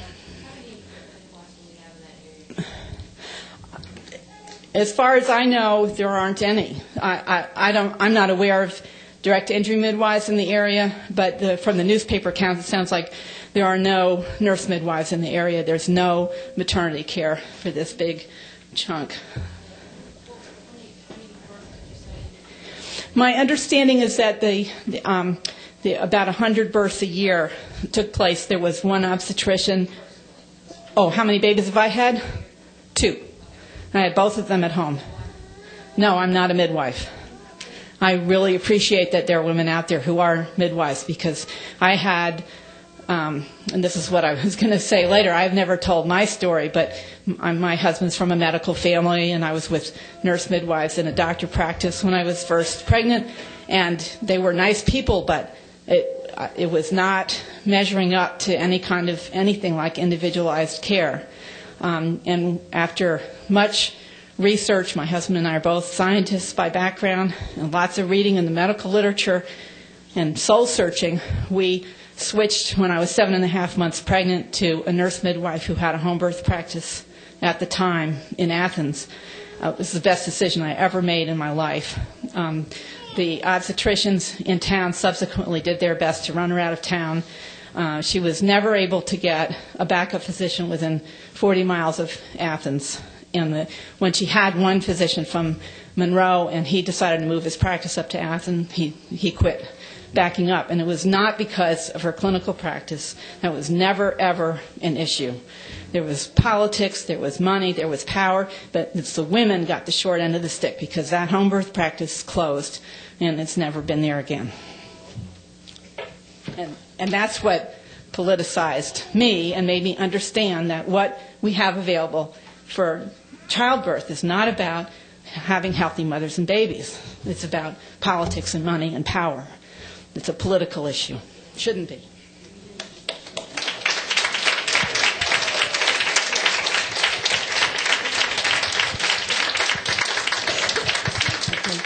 One thing we want to say is that at the last meeting, we did have someone from the Georgia Hospital Association come, but they were not prepared to make a presentation, and subsequently we did ask them to give us information on the location of hospitals and some other particular issues. And what they did send back for us today was they sent back some information saying they would not be able to make this meeting, and they sent back a list of the hospitals in Georgia. Now, what were the specific questions that you had asked for research to go on? The hospitals that are in Georgia, especially in the rural areas, and in those rural areas, how far away those hospitals are from, the counties that are around in terms of the maternal care for women, that are expecting. So what she did, she sent a list of the hospitals for the counties, and there are many hospitals in, a few of the counties. But in terms of the county where the high-risk infant mortality is so high, then how far away? Because what I understand is that the hospitals are further away, and a lot of OBGYNs are coming out. And then some hospitals, which wasn't on the list in terms of, I know that there's some hospitals that they say maternal care is taken out of the hospital, the OBGYN has left the hospital. So in terms of when we're looking at the infant mortality rate and how we can work in minimizing these risk factors, that in those areas, we need to see how many hospitals there are. And then with the clinics, how many clinics, we said clinics are also around in those areas. So when you look in those rural areas where the numbers are high, then you can see how, just look at how we can make things better so that that is provided for those families. And I guess the other thing is, since, in other words, we were thinking that the Georgia Hospital Association would have it, and they didn't come with it, but then they did send back that information. But then maybe who has it? Who has the information specifically as to some of those? Has anybody done the comparison in terms of the high rates, the location of hospitals, the location of clinics, and we basically sort of tried to get some information like that just to sort of see if there was any correlation between, of those particular entities. We can provide that information. Okay. All right, thank you. Could I briefly talk about manpower issues in the state for OB/GYN? Not midwives. This is the other issue about Okay. distribution Well, of basically, service. I think we probably will have time if everybody stays within their 2 minutes. So I got a list of 16 people, so I got to go down that list. Let me start with 3 at a time. Dr. Alice Weiner, Molly Parker, and Misty Wallace.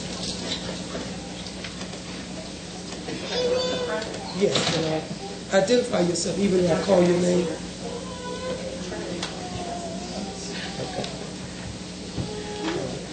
Good morning. I'm Dr. Alice Weiner. I'm a licensed clinical psychologist, and I renewed my license online yesterday so I can understand the importance of being licensed. And I'll be quick. I guess I got like 2-3 minutes at the most. 2 minutes, okay, 2 minutes. First of all, I was severely anemic in the initial stages of my second pregnancy.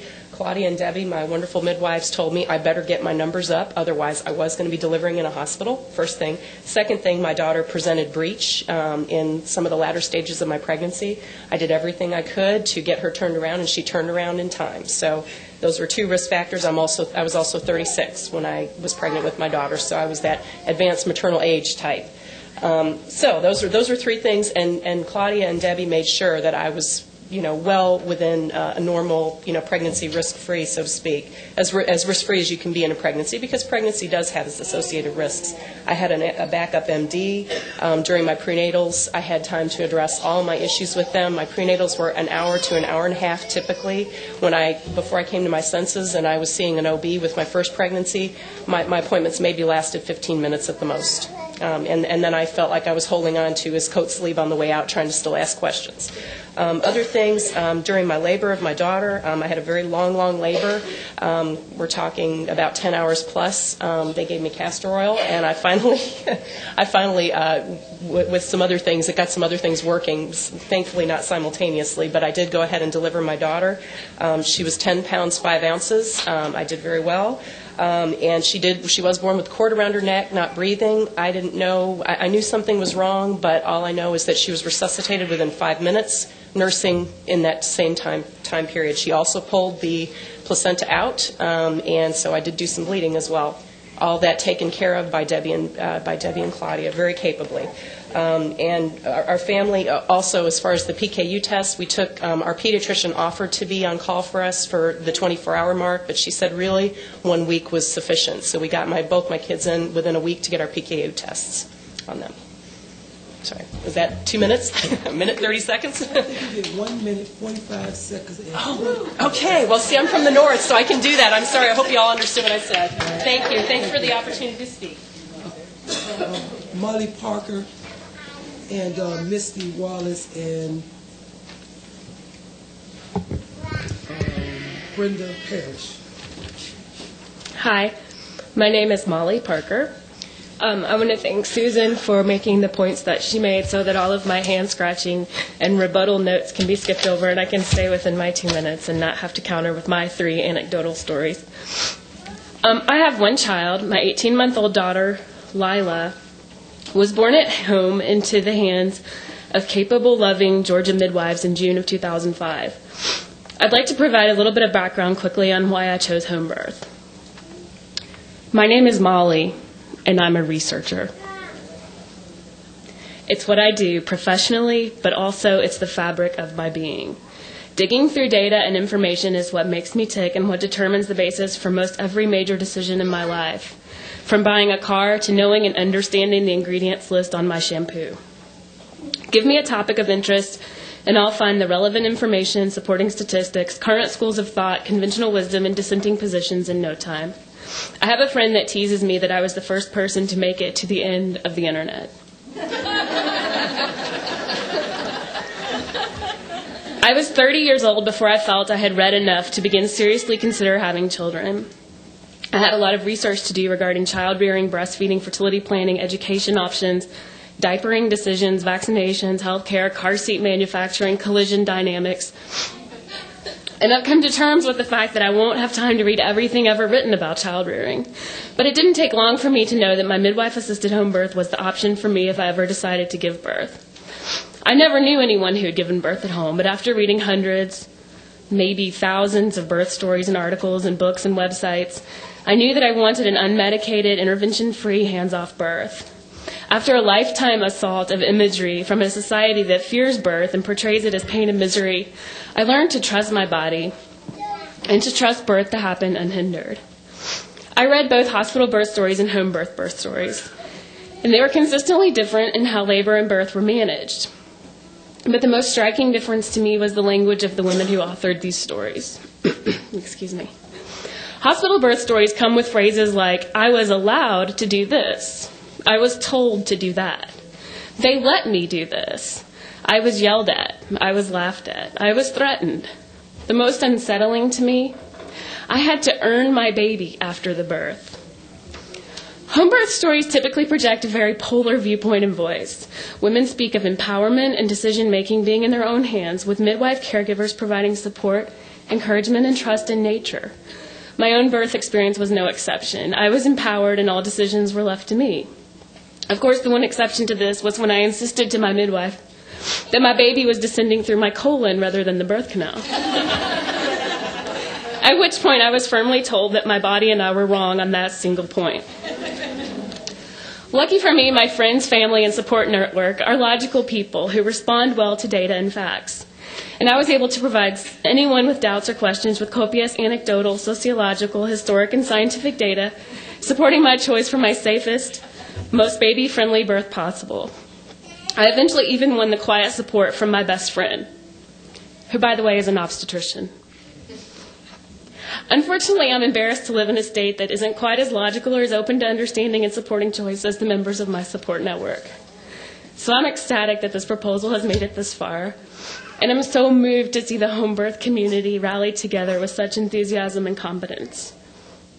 My first thoughts about this proposed legislation were from a birthing mom-centric perspective.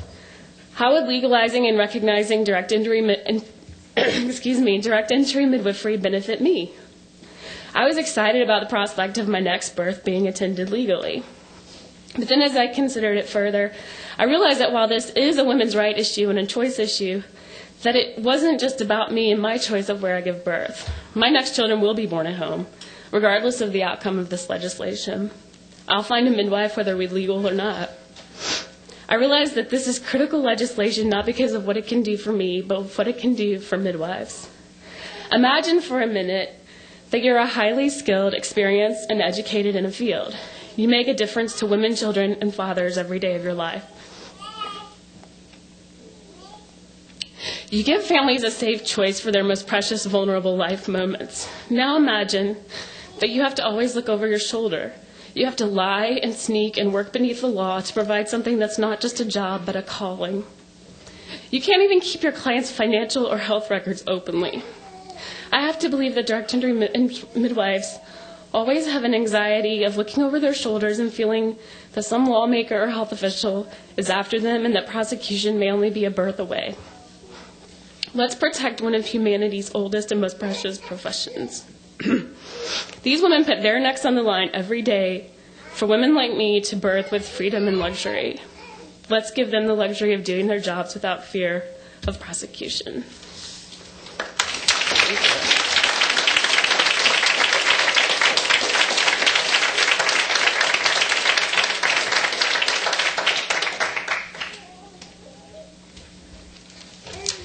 Hi, my name is Misty Wallace, and my little boy could not be here today because he is all boy, very much full of energy. And I just wanted to get up here and let you know that I am a supportive home birth. I had my son in November 2002, and I chose home birth. Probably first choice was because I wanted a water birth, and I could not find an office who had OBGYNs or nurse midwives who would do water births, so my search started. I also worked for an OBGYN, and after that experience alone, I would have definitely chosen a home birth. I loved my job as a medical assistant for an OBGYN, but I obviously had differing views, and I attended some hospital births when I worked for him. I also attended a home birth. The hospital births were a very different atmosphere from the home birth, but the people that I were working with at the time, they were just happy to have their babies. Their babies did turn out healthy. I also attended a home birth, which turned out to be an emergency situation for my midwives. It was a shoulder dystocia, and they handled it so professionally, so calmly, quickly, and competently. They were very hands-on, very professional about the issue.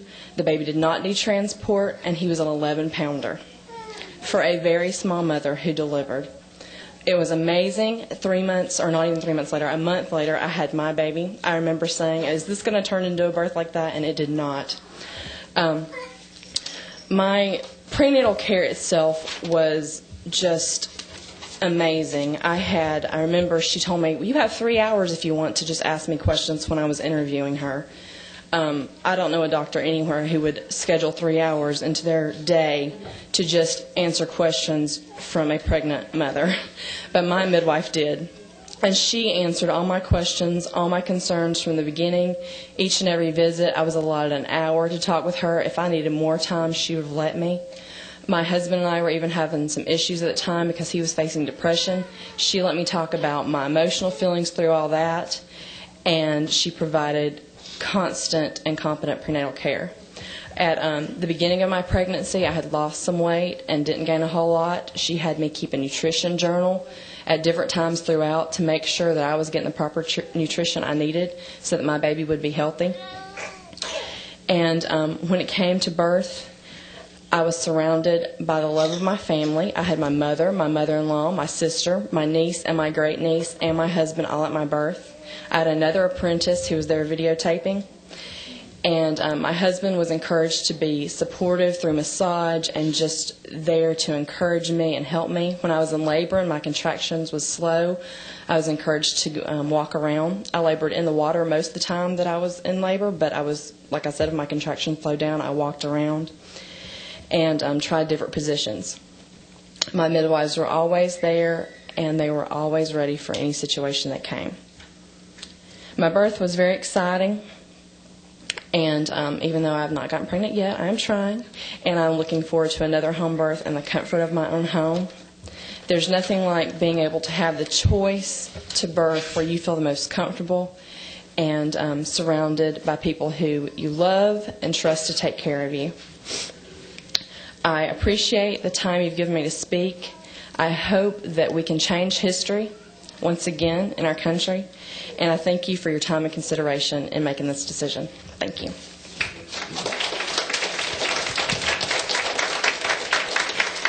I'm going to have to ask the speakers that are to speak to come close to the mic so we can move more rapidly, but I do appreciate the great testimony that's being given. So the persons that is next is Brenda Parrish, Dr. Karen Ferguson, and Dr. Dawn Flight. Now, if you would make your way at least over to the left side or something, because it's after 12, and we want to do respect the time of the members of the committee as well. I had wanted to speak to one particular thing today, but I took a couple notes. I'm Brenda Parrish. I am a direct entry midwife, working towards becoming certified as a CPM. Dr. Dott, you mentioned some things that had concerned you about decisions that midwives were making as far as the kind of problems that moms were having and risking them out and everything. And I think a licensing procedure in this state would encourage the kind of good communication that we need between midwives and physicians, that would facilitate good choices always being made. And also, I think it fails to take into consideration that families have the right to informed consent.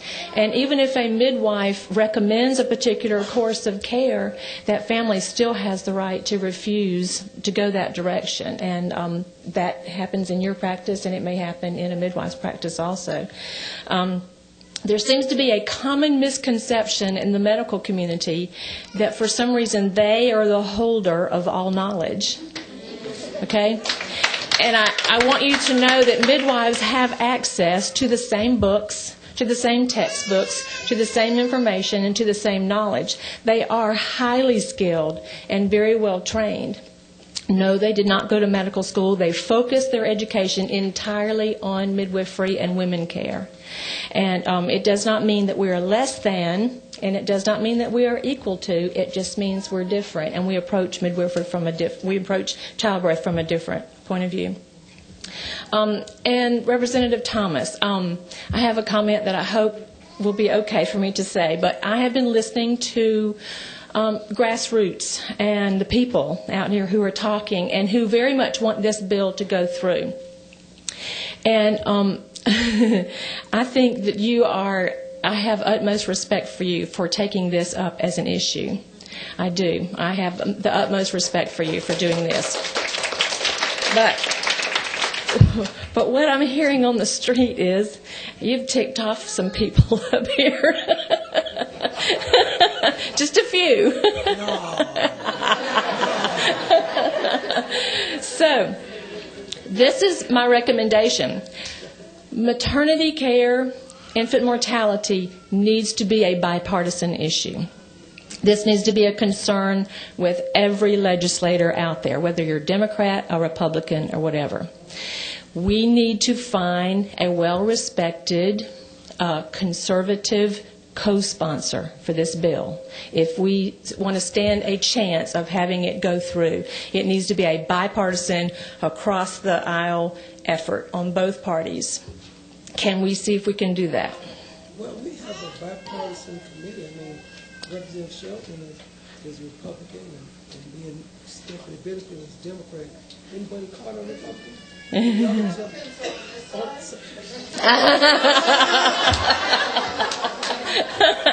But I'm talking about sponsorship, actual sponsorship of the bill. Whose name's at the top of the bill? Let me just say this. What the public has to know that everything happens with prayer and supplication. I mean, it's no easy ins and outs whether you're Republican or Democrat, whether a bill passes. All Republicans don't pass bills.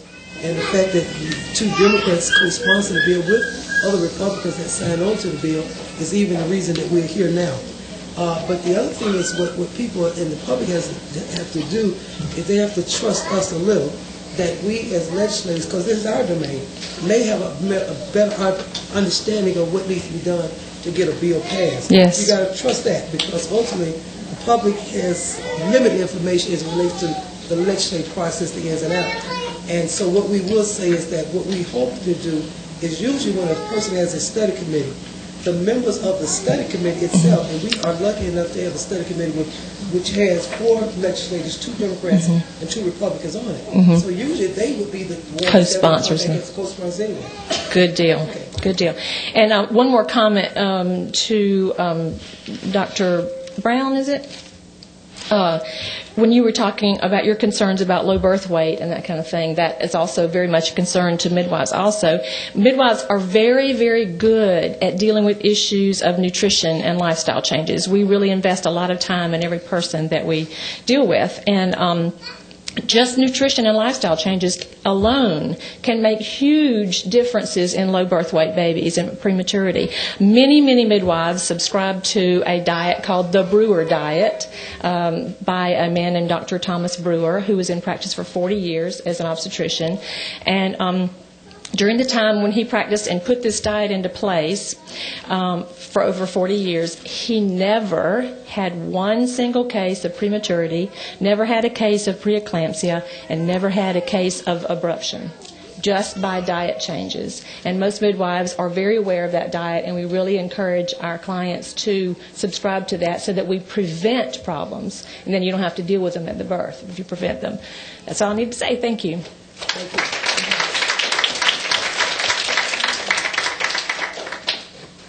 Dr. Karen Ferguson, Dr. Lauren Follett, and Mrs. Debbie Sapp. Those are the next three speakers. If you would, Carolina. Okay. I'm Dr. Karen Ferguson. I'm a doctor of chiropractic. I'm also a labor doula. I'm certified through the American Chiropractic and Pediatrics Association. I'm certified in pediatrics. I've been to many births, and I've had 4 myself. They all were born at home, 12, 7, 4, and 2. I've been to, and as I said, I've been to many births as well. Just one comment I wanted to make about the dietary changes, because one concern with infant mortality rate is the infant low birth weight. And even with our midwife, that we did a 7-day diet diary. And lifestyle changes can really prevent a lot of different things. And that's the main issue. What I'm getting is the infant mortality rate. And I do have some information I'd like to give the researcher here, because just combing through the internet, anybody, whether they reach to the end of the internet or they're just on there for 30 minutes, sees the efficacy and safety of home birth, where the infant mortality rate on the highest was 5 per 1,000, and on the lowest was 1.7 per 1,000. And so when you take a look at that, hands down, that's why many women, very educated women, are choosing home birth. And regardless of whether it is something that is passed or isn't passed, is that women are going to decide to have their babies at home, whether it's legal or whether it's not legal. And it's taking responsibility for their choices. And the births that I've been to, I'm talking about emergency situations. There was 2 situations where the mother was hemorrhaging, and they were transferred, and everything was fine. There was a calm atmosphere. Blood pressure was stabilized. Everything was completely fine with the mother and with the baby. I've also been at births where there have been several shoulder dystocias, and again, they were actually able to be delivered at home without any transport, and everything was fine as well. I've yet to be at a birth where there is a complication where a baby does not make it. And even as myself, is that when I was choosing to where to have my child, as someone up here before said, is it needs to be a place where you feel safe. And for me personally, the place where I feel the safest based on education and information and environment is at home. And that's where I feel safe. And as a result, I also take responsibility. So if there is an unfavorable outcome at home, I take full responsibility for my choice with doing that. Same as if I chose to have a hospital birth, I would have to live with the outcomes with having a hospital birth. And I knew for myself that I wouldn't be able to do that. So again, I would just like to present this information to the person with research, because it's just studies that have already been talked about in some other studies. And again, the last thing was just about the infant mortality rate, is taking a look at the countries, and where we rank according to this one is 36. And we need to adopt models of care that work, such as in Sweden, where they adopt a midwifery model of care, and they're ranked number 2 in infant mortality rate of 2.7 deaths per 1,000 births. Another where midwifery model of care is very high is in Denmark, or in the Netherlands, and that's at 24.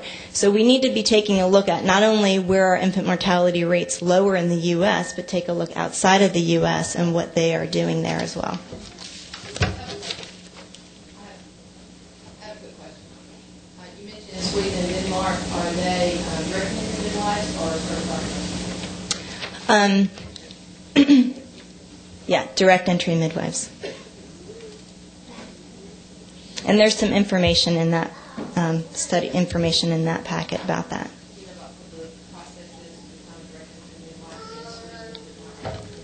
I don't know that.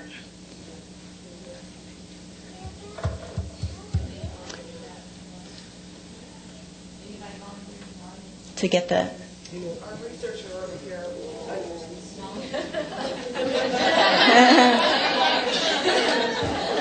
But just to that note, it's very interesting, is that several of our patients are from the Netherlands, and They come here to the United States, and they just have a completely different outlook when it comes to birth. I mean, it's not even a question in their mind that they are going to have interventions. Of course, they're going to have their babies naturally. They're going to breastfeed their babies because that's just what is standard and what is the norm within their culture.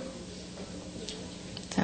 Okay, but what we will do is get information on what is the criteria in terms of as far as to be able to put Denmark, Norway, and some of the other low areas.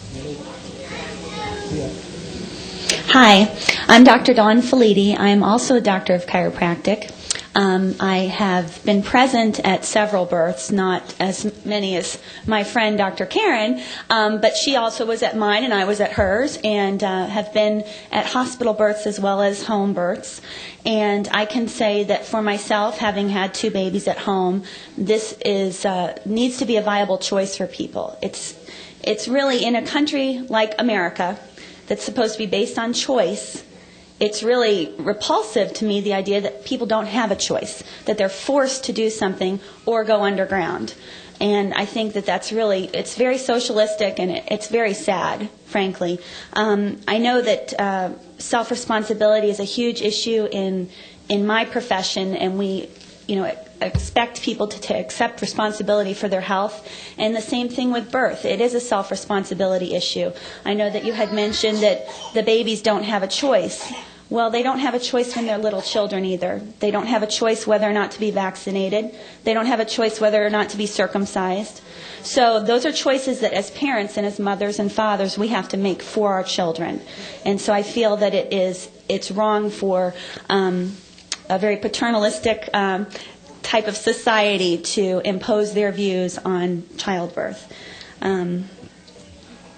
Another point I wanted to mention was being at both ends of the spectrum, at the hospital with other patients and then at home. I have observed firsthand, as I'm sure many of you have, the discrepancy in a hospital situation versus home. A hospital situation, a mother who's in labor might be attended by several different nurses. Shift changes are constantly happening. People are coming in and out of the room. You have no control over your environment. Versus at home, where you might have 3 or more people that are certified not certified, that are very capable and know what they're doing based on experience and education, attending you, focusing 100% of their attention on you, versus the other scenario where people are coming in and out, people don't know what's going on, there's no continuity of care, versus at home where you do have that. And that goes back to the prenatal care as well, because when you get to spend an hour every month, in the early stages of pregnancy with your care provider, the continuity of care is going to be there. It's going to be there versus going to the hospital and getting whoever's on call. I will just share a few brief things about my personal birth experiences. My first child is 6 now. When he was born, my midwife, who I just love and adore, was constantly monitoring me. She knew I wanted as few interventions as possible. Towards the end of my labor, she very calmly told me that I needed to be put on oxygen because they thought the baby's heart rate was getting too low. I had no complications, none. This was the first thing that was outside of a normal birth. So, she put the oxygen on me, no problems. The baby was born very healthy. 7 pounds, 8 ounces, which I was told was kind of low for her typical practice. My second child, my daughter, was born 2 years ago. She was born at home. She was born in the water. My son, who was 4, cut her cord. My husband was there. My midwife and 2 apprentices were there. No problems, none at all. Any situation I know she could have handled. She would have directed me in the right direction. And I think that's one other thing I want to say about the licensing.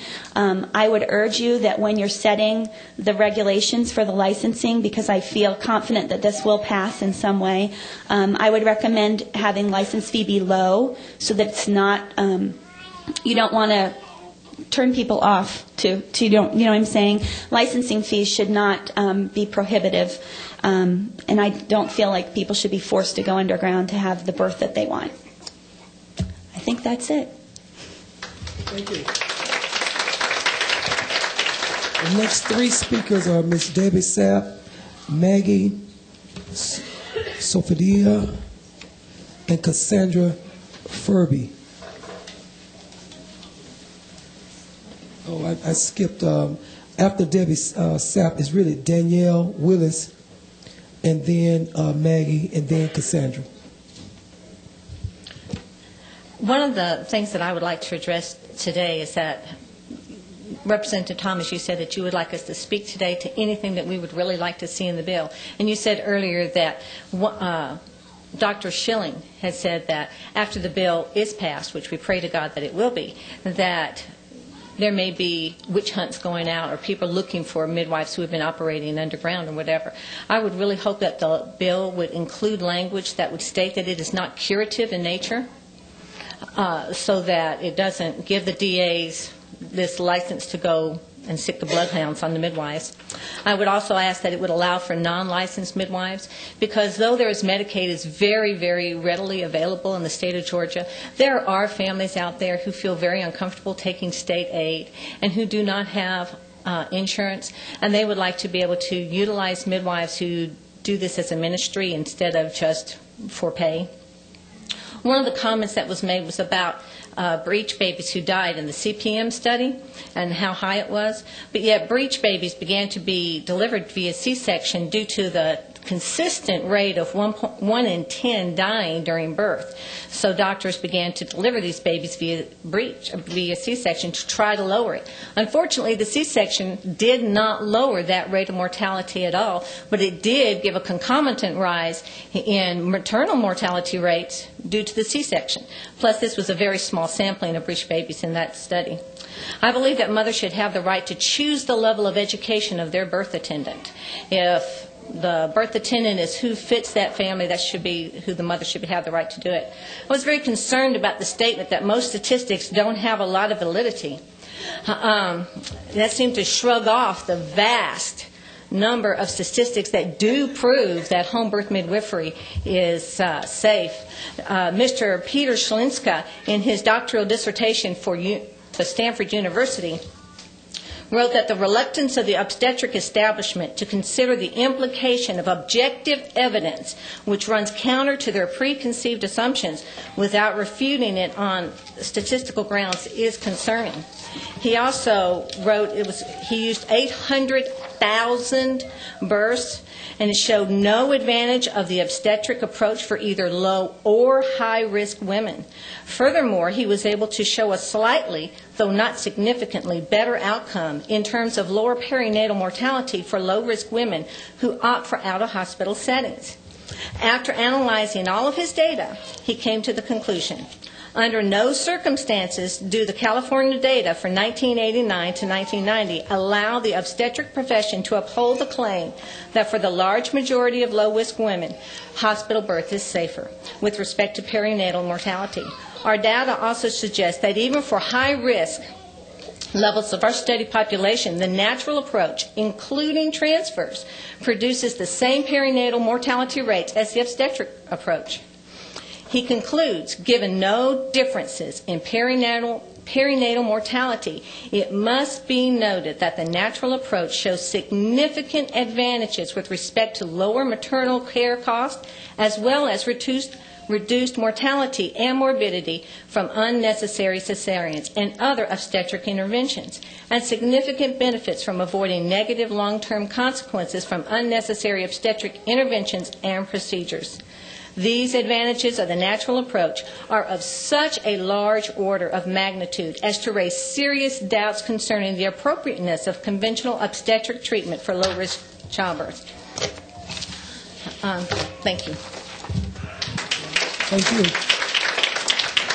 Daniela Willis, Maggie Sophia, F-O-F-I-D-I-Y-A, and Cassandra Furby.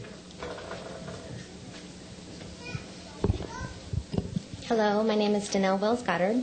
I live in Leesburg, Georgia, and I have 4 children, all of whom were delivered into the hands of very qualified, skilled midwives, all outside the walls of a hospital. I chose this route because I wanted safe, natural childbirth for my children, free of intervention. And basically because I wanted my baby to have a voice, and I would be my baby's voice. And unfortunately, I just moved to Georgia, and I had no idea where to find a midwife. I had to go to Florida. I drove 2 hours from my home, and I thank God that I was able to incur an expense and make those trips.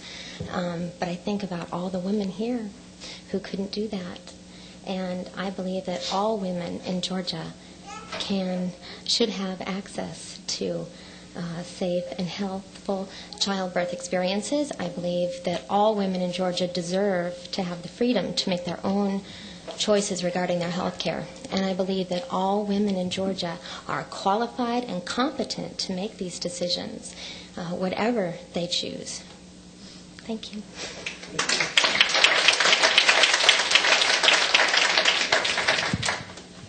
I have on my list 1, 2, 3, 4, 5 speakers. They are you Maggie? I'm Maggie. How do you pronounce your last name?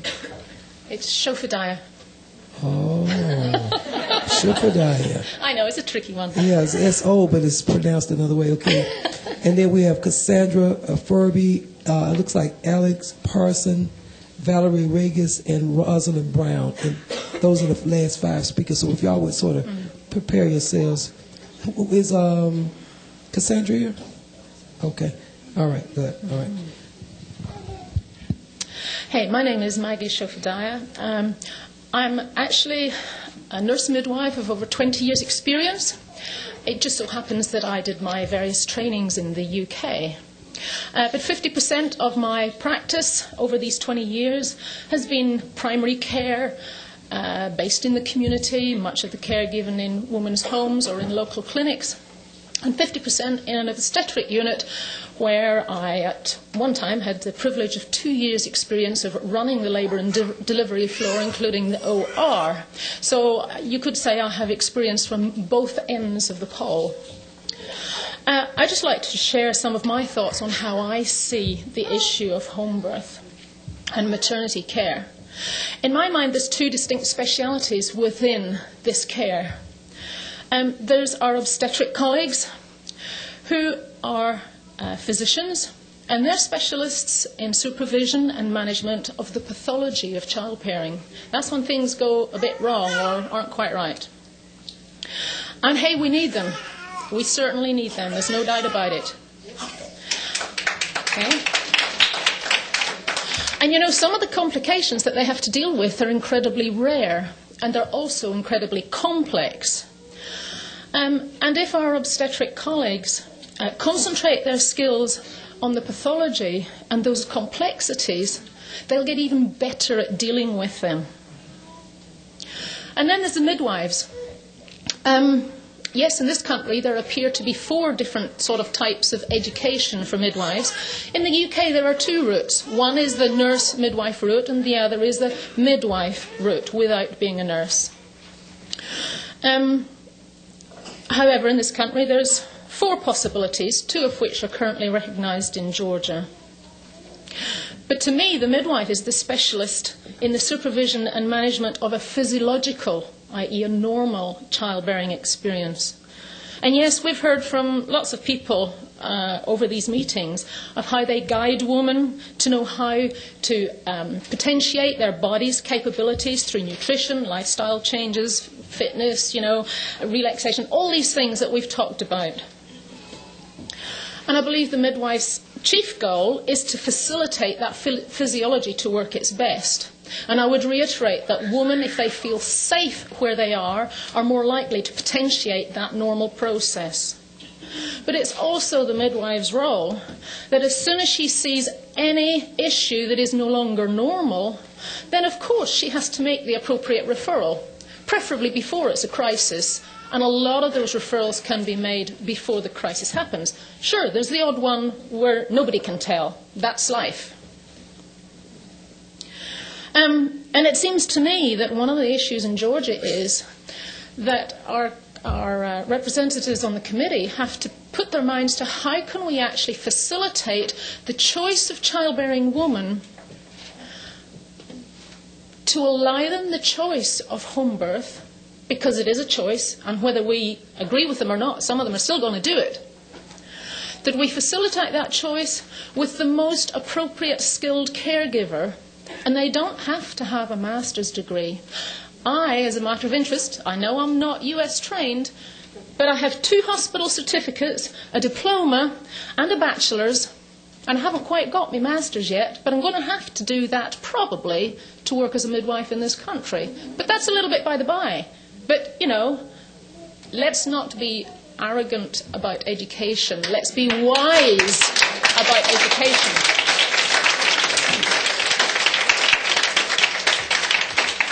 Just one little story of a lady I looked after. It was her first baby. She wanted to labour she wanted everything at home. She wanted to labour in water. And me and my student, we went along to care for her. And while she was in the water, we heard that the fetal heart was slowing down. So we get her out of the water tub, we assess her, do a full assessment, and by about 3 to 4 minutes, the fetal heart has recovered. However, I advised this woman, I think we probably ought to go to hospital. We communicated with the hospital, we went to the hospital. It turned out that she, for that birth, needed an epidural. She had a vaginal birth with the midwife actually attending, and it was fine. And in her second birth, she laboured and delivered at home. But that woman said to me, yes, I know I needed to go to hospital. I'm glad I went to hospital, but I'm also very glad that the first half of my labour was at home, because it gave me confidence that I knew what I was doing was right for me. And we really mustn't underestimate that. So I think childbearing families, no matter where they live, have the right to expect their legislator to facilitate reasonable choices for them. The mother and the father, their utmost goal is to have a healthy mother and baby at the end of it, just the same as the midwives and the OBs and everybody else. So we need to facilitate that choice, because actually the worst possible option is frequently the unattended or the surprise home birth, because nobody knows if they're high risk, low risk, or what they are. And it seems to me that the legislator needs to carefully consider how to optimise healthcare professionals' ability to provide safe care in an appropriate manner, and also with easy and open referral channels, so that there is good communication between all healthcare practitioners, whether it's your psychologist, your OB, your anaesthetist, or midwife, or whoever. Let's not be defensive just because they're different and we don't quite understand where they're coming from. And yes, there's lots of inconsistencies that need to be tackled from both the health insurance and the public liability insurance, which I will not attempt to delve in, but I know that's part of the equation too.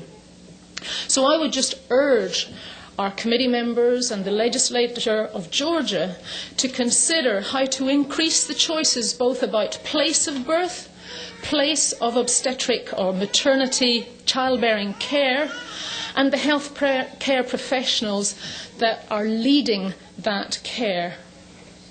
Thank you for listening to my comments.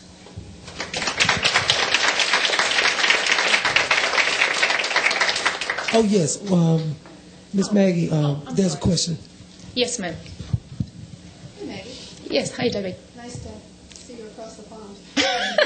Well, I'm here now. One of the things I know with the UK registration that you have requirements that you have to work under. Oh, yes, there are legal parameters in which we work. Regulations. Yes. Is it also the case, I believe I heard, that women who choose to have their baby at home, even if it goes outside the regulation, you have a responsibility or action to attend? That's correct. The midwife is obliged to give care. She cannot refuse to give care when a woman calls her.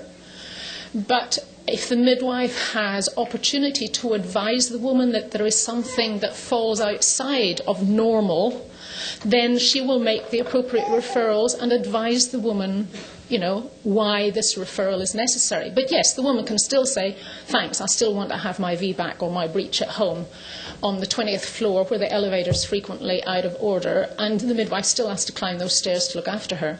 It's rather interesting. But it's a different legal framework. But yes, there are legal parameters. I can provide you with a copy of that information if you would like. Yeah, if it would be useful. All right, Cassandra Furby, Alex Parson, Valerie Regis, Rosin Brown. Linda, what did you tell me your last name? Walker. Linda Walker. Okay. Hi, I'm Cassandra Furby. I'll try to make this quick because little one is using mommy's bladder as a pillow. My mother and grandmother, both from Georgia, were born at home under the care of their midwife. I'd listen as they would recount with clarity their births, including who was present, the weather, the temperature of the room, etc. Times came, and when I came along, my mother, being a young, unwed teenager, went to a hospital to give birth. She was drugged heavily and has no details for me. Hours passed before she even met me. Fast forward 20 years, and when I got pregnant with my first 2 children, my mother-in-law, who labored with all 9 of her children under a midwife, suggested I seek out one. She raved over the attentiveness and gentle patience given by a midwife. I found a certified nursing midwife. I was told I was very small, needed to gain weight, or I couldn't carry to term. So I ate. They told me to pack on the pounds, and soon my mind became conditioned to simply eat. And my diet began to consist of milkshakes, cheeseburgers, candies, and Rice Krispie treats. The midwives didn't care what I ate, so long as I was eating. Every visit, I would also be given a prescription for antibiotics, as it seemed I had a constant urinary tract infection. The only preventative measures that we discussed was drink your water. At 7 months, I went into preterm labor. It was halted, and I was then classified high risk. At 9 months, my labor was induced. Looking back, I attribute this to poor nutrition and bad diet. And after 3 days of induction with the most unnatural contractions, I had my daughter. She was rushed to a side room where a PEDSTAT team was waiting, but there was nothing more healthy about her. Weight, APGAR scores, nothing. The induction was considered unnecessary. When we moved to Georgia and got pregnant with our 3rd child, the hunt was on to find a midwife where I would have a better experience. I was quickly told to deliver at a prominent hospital in Atlanta who delivered the most babies in the country. I suppose this was to make me feel better that they would honor my birth plans and make the experience what I was looking for, but not so. I labored longer this time, 7 hours in the most uncomfortable positions, was told when and when not to push. My birth plan sat idle on the windowsill. I was barked orders on how to conduct myself by the nurse, and my midwife cowered at the foot of the bed. It was awful, and I couldn't have been more disappointed. With this child, the opportunity came available to have a private midwife and birth at home. I jumped on the chance, as this was decidedly our last baby. After only 2 appointments, I was so surprised at the difference in care. The attentiveness, the atmosphere was unhurried, and all my questions were answered clearly. What I walked away with that sticks to me most was the discussion on nutrition and preventative care for most of my discomforts, including the all-too-familiar UTI. It became clear to me that if I were to decide to have a birth at home, it was solely up to me to make a quality decision as to what I ate. The control was put back in my hands, not in the doctor's. I wanted this baby healthy, born at term, no complications. I needed to alter my eating habits, pay more attention to my body's needs, including exercise. I don't exercise, but I do now. I modify my tasks at home. I work to make sure I don't stress out myself and the baby, and I relax. You'd think this was common sense, and it is, unless you've been conditioned to think differently. Everything begins with a thought. The world, a child, begins with a thought. My midwives have begun to change the way I think, and I'm better for it, and confident I'm giving my child the best opportunity to enter this world in a healthy, safe, and natural environment. Every woman deserves the opportunity to choose to be cared for by a direct entry midwife. The result would be healthier women, body, mind, and soul, and ultimately healthy babies.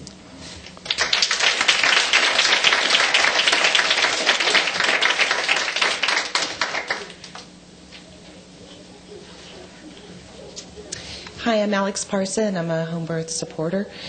If you'd asked me a few years ago if I would be setting up for home birth, it probably isn't something that would have been on the radar in any respect.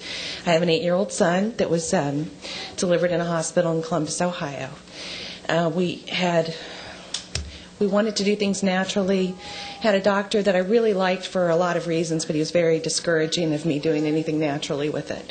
He didn't see the point of the pain, and as a first-time mother, I didn't have the confidence to really question it or explore other options, so I went with his recommendations and thought I'll do the best I can within the hospital. Of course, I did get there, ended up getting Pitocin and then getting an epidural and getting one intervention after another. It was a very difficult birth that resulted in a healthy delivery in terms of my son is fine, and I was grateful for that. But it was very,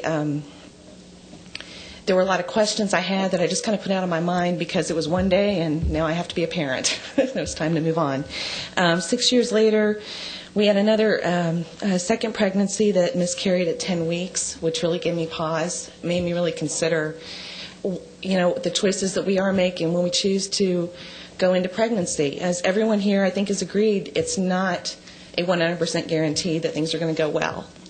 And it doesn't matter how much we read, how much we study, how much we try to explore our options, this is part of the risk of bringing children into the world.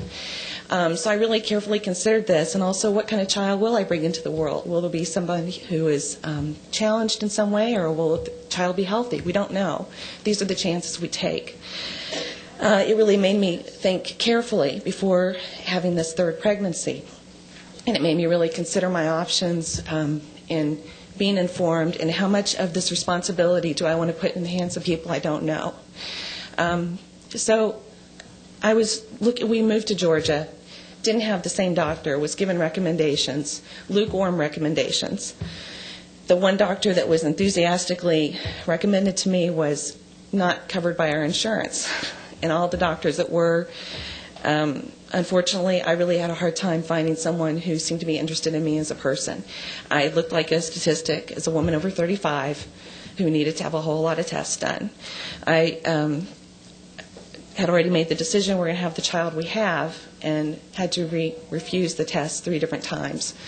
It really made me start thinking, I don't think that that these people are considering what role I have in this, other than I need to jump onto this assembly line and do the things that are asked to do, even if I have some concerns about what some of the procedures are. The one thing I really was thankful for with my first obstetrician is that he really advised me to be conservative with the testing. He said, you need to consider what you want to do with this information. But my objections to it didn't seem to be of much interest. So I started doing some more research of how can I have something that would be hospital assisted but still have some autonomy in what happens during the process. And the choices seem to be really limited in Georgia, and it really surprised me. Ideally, I would have loved to have had a midwife-assisted birth in a hospital where I could have a backup in case one of these things does happen. But it didn't seem to be that there's any relationship there between the two. It really surprised me. So I started talking to midwives, and this was uncharted territory for me. And I asked them some really hard questions because I want to be responsible, make responsible decisions, and I understand the things that can happen to the degree that I can, not being a medical professional. So I asked some hard questions, and as I talked to these midwives at great length, and I was really impressed with their level of calmness in addressing how these things would be addressed if there were an emergency. All of the different times that they said they would redirect me to a doctor's care if necessary. I wouldn't do this if I didn't think it was an informed and intelligent decision, if I didn't have a backup plan. And I find it really troubling that this is an option in so many parts of the world, and I mean the developed world, that it's a normal experience where doctors, thank goodness they're there and are ready to help when something happens. But it seems like it's gotten lost in a lot of confusion with insurance, litigation, profits, drug companies. It's one person's perspective, but it seems like the safety issue, which is a huge one to me, could be best addressed by acknowledging the role that midwives play. They play a powerful role. They have since the beginning of time. I don't think that we've addressed every single problem that has happened in childbirth in the last 100 years, and I think they have some really valid things to contribute to the whole process. And I think that we all could be best served by having the option to work with a doctor and a midwife together and to do it in a straightforward manner that isn't underground. I think these women are really strong and courageous to be doing what they're doing when they don't have the support of the society at large. And clearly, many, many women are going to choose hospital births, whether this is passed or not. But this is an option that is out there. It's in other parts of the world. I've seen as much of the statistics I've heard of it being dangerous. I've heard really frightening statistics for hospital births as well. There's problems no matter where we have them. And I just, as a voter in Georgia, it would please me greatly to see midwives licensed. It would address so many of the concerns that I've heard today. Thanks for listening.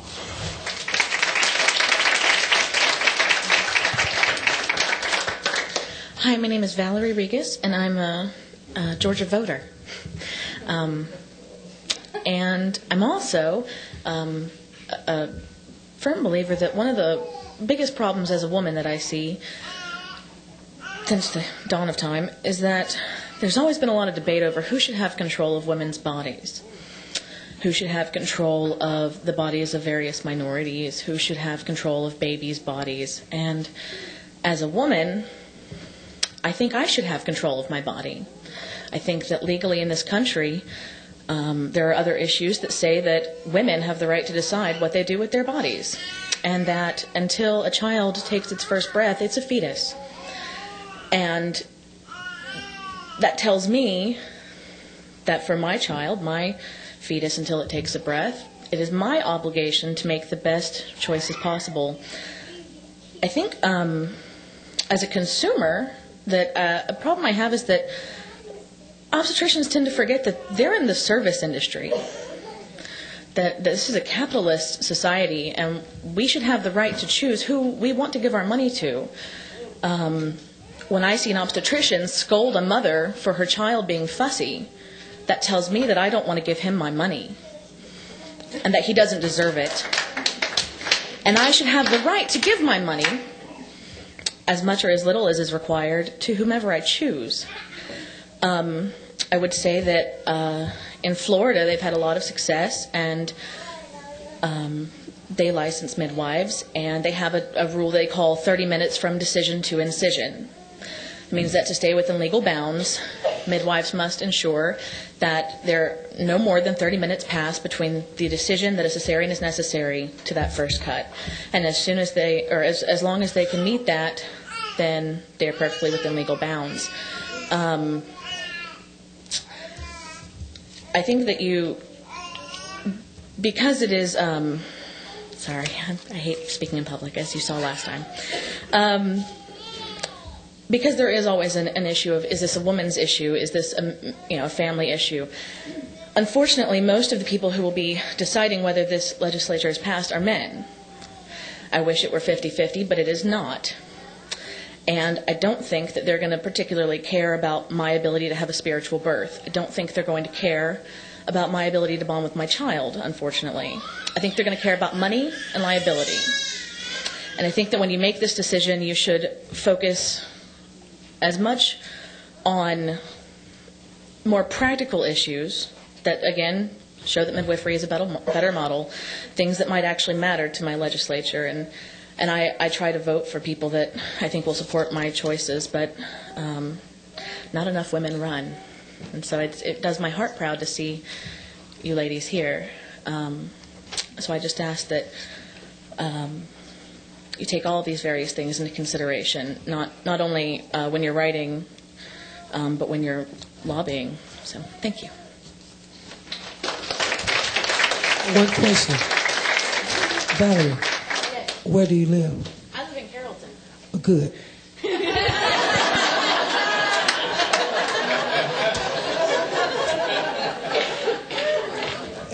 It look like she got some running for public office on her mind.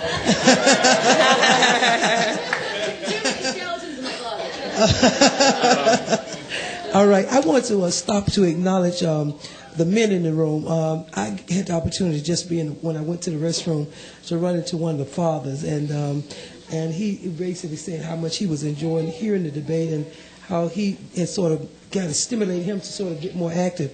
And so I see many fathers in the room, so I would like to acknowledge the fathers. So even though you may have not come to the mic today, we do feel your presence, and we do thank you for being there with your wives and with your loved ones. All right. Right now, I have two speakers, Rosalind Brown and Linda Walker. Thank you. I also want to thank everyone in the room because, without those of us that are passionate about healthy birth outcomes, we wouldn't be here. So my name is Rosalind Brown, and I'm going to be short and sweet because I know everybody has other obligations and things to do. But I'm the mother of two healthy children.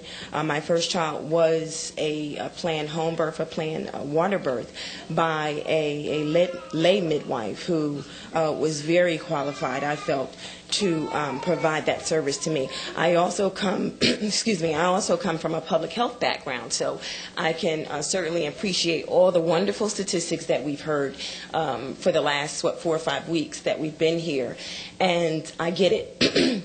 And I think a lot of us get it. I think that's the reason why we're here today, because we get it. We get the numbers. And unfortunately, the numbers don't look very good. As you saw earlier, we mentioned the infant mortality rate. If you can actually just take a moment right now and look around this room, I would say there's maybe about 50 of us here. And for me, my biggest issue with that is if you slice that number in half, okay, 25 of us would not be here based on the infant mortality rates that we see here in Georgia. I have a problem with that, okay? And as a matter of fact, if you look like me, you wouldn't be here. I have a problem with that. Okay, and I think that it's something that really needs to be put into the forefront, more so than a study committee, but even taking it further. Let's put a project together where we can start collecting the data. Let's stop saying we don't have the numbers, or let's stop comparing the numbers in another country or in another state. Why don't we make it a priority right here in Georgia while we have all of these people together that have a concern to bring those numbers to light, to allow those midwives who are already connected to the community, who already have a concern, who already have a connection, who already have the trust, which to me makes a big difference because, whether we have that number, 570 some women who decided to, or for whatever reason did not have a hospital birth, whatever that number is, which I'm very sure it's higher than that, we have that number. But if you give women the choice, if you give women the education so that they understand that there are other choices besides the hospital, I'm pretty sure those numbers will be higher. And I'm pretty sure that people will not be afraid to have the additional testing, or to work with obstetrician gynecologists, to work with midwives to ensure that we have the proper education, that we have the proper training. I don't think that it's the issue of not getting the proper education and training, but I think the issue is that historically, when you're looking at the model of care traditionally, especially in Georgia, where, once again, people that look like me, we weren't allowed to give birth in hospitals. Okay, we were not, they said, because you look like what you look like, you can't come here. Okay, and that is, that's the ugly past that no one really wants to talk about. But I think we need to bring that to the forefront, because what has happened now is you looking at the infant mortality, but we still have the problem. We still have the problem. So it's very important for us to look at that a lot deeper, to make sure that we have advocates on our side that are willing to make those changes. And what I want to also say is midwives stay with families. That's why it's called midwife. It's called wit woman or wit wife, because they stay there and they take the time and the care and provide the additional support that women need. But I was going to say I am the mother of two children. My first was a home water birth. My second was a birth center birth, both attended by midwives. And the only reason why I went to a birth center because I was in a place that I wasn't familiar with, and I couldn't connect to someone who would be able to provide home birth services for me. I'm also a scientist at heart, so I give thanks to Molly, who mentioned earlier, about the need to really understand the research. I'm a biologist. I also have a master's in public health and behavioral science health education from Emory University right here in Georgia. I also did my thesis on looking at birth setting choices, looking at the difference between hospital births and home births. And really what it said was, if the women have that support, if they have the support of a midwife or doula or their partner, they will make the appropriate decisions so that ultimately, which is the reason why we're here, they will have healthy births and healthy birth outcomes. Okay? Other states are doing it. Georgia, let's get on the ball and let's do it here as well.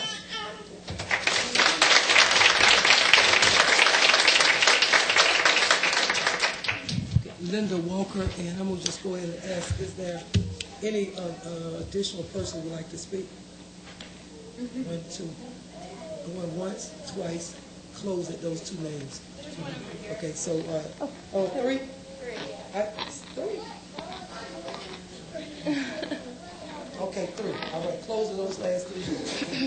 All right, Linda Walker, and then if you will come, then we'll get your information as well. Sorry, I'm Amanda Walker. Sorry. Amanda? Yes, ma'am. I just wanted to thank you for the opportunity to speak.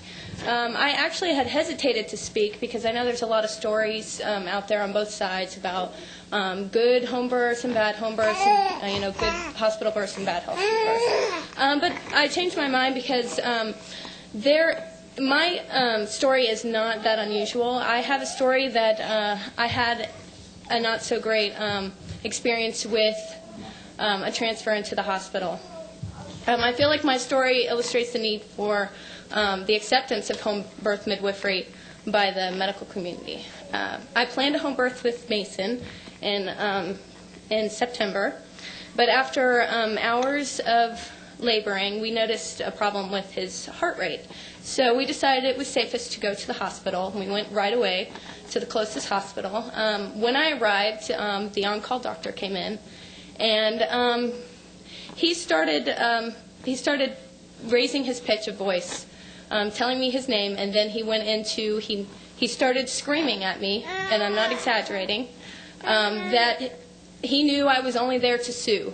He knew that the only reason I was there was to sue him, and that, and then he told me that I will do what he wants me to do, or he will go downstairs and get the lawyer and make me do it.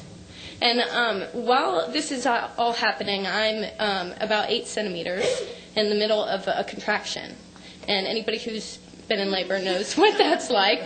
And so it was a little bit of a surreal experience, but I have spoke with my midwife and my husband about it, and I did, see it right.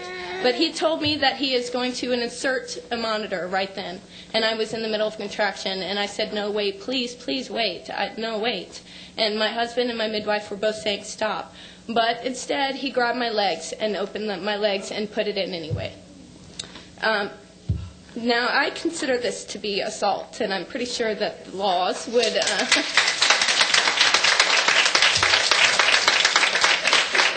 I'm pretty sure that the laws of the state of Georgia agree with me. He wouldn't listen to my midwife or husband who told him to stop, wait, come back. He said, no, this is what I'm going to do, and you're just going to take it. And he walked out of the room. And I'm... obviously still suffering from the trauma of the assault.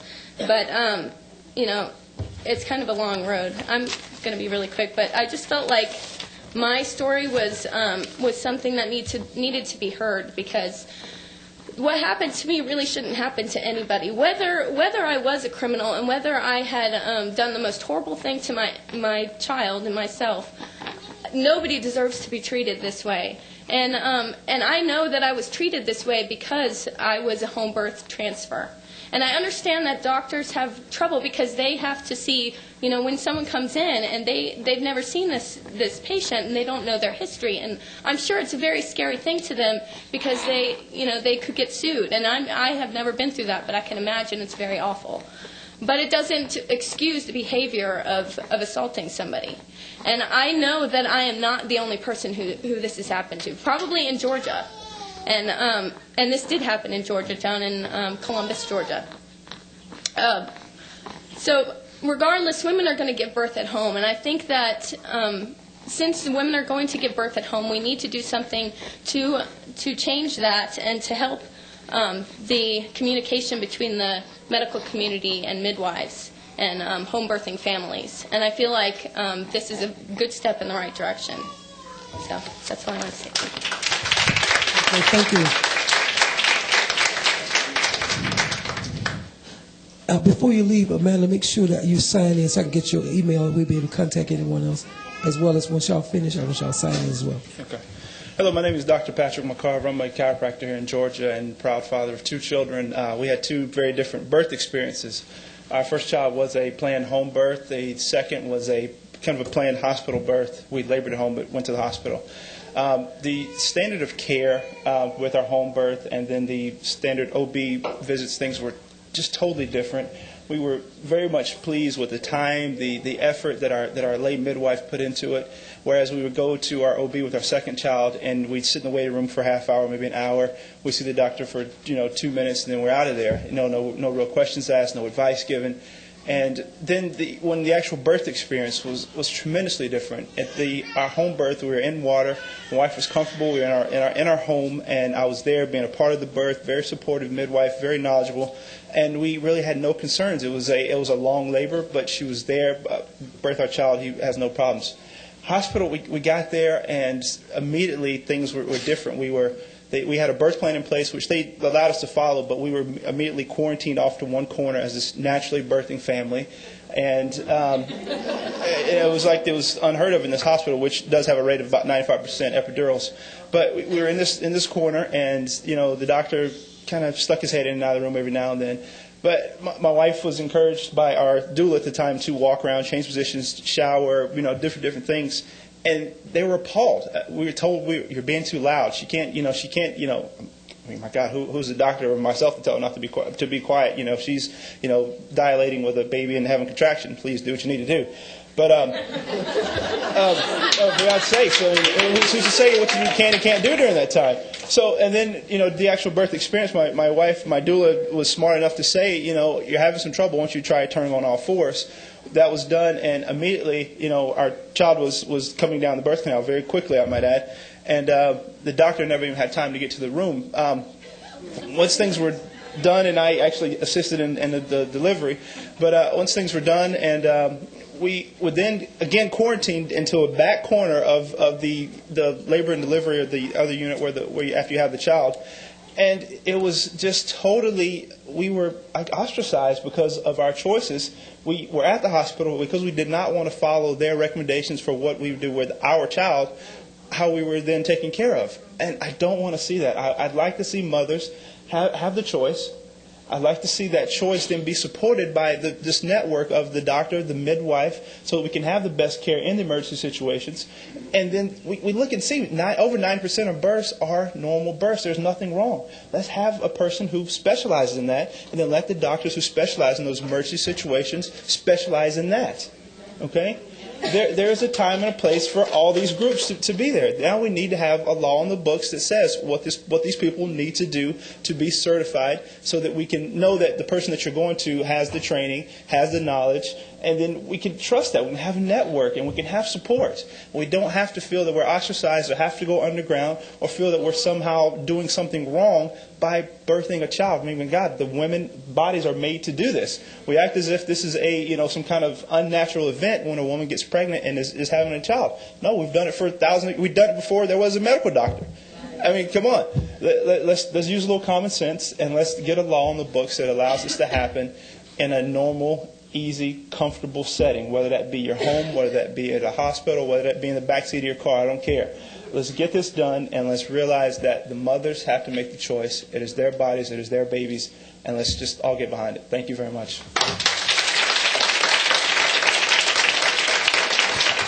I think it was 2 additional persons who raised their hand. Good afternoon. My name is Hanifa Rios. When I was born, it was predicted that I would have a home birth at my birth. I was born in a time when women of color would go to the hospital and they would say things like, "Nigger, get on this bed." You are not provided care that you can trust within a hospital setting. I truly believe that this trend continues today, and which can attest for some of the outcomes that we have within our communities. I was born to a family of midwives. I was born into a community of midwives. By the time that I was age 10, I knew everything that I feel that every young girl, woman should know about their bodies, from head to toe, rooter to tutor, whatever you want to call it. I was very well educated in my body and how it functions. So I was very well comfortable, confident, something that I think that all of us should have the privilege of having. So when I was pregnant, there was no choice for me. I was having a home birth. There was no other options. Now, of course, here in Georgia, you know, everything's got to be underground if you're going to do it that way. I was a Medicaid recipient, so I had my OBGYN, and I had my midwife that I paid from my pocket.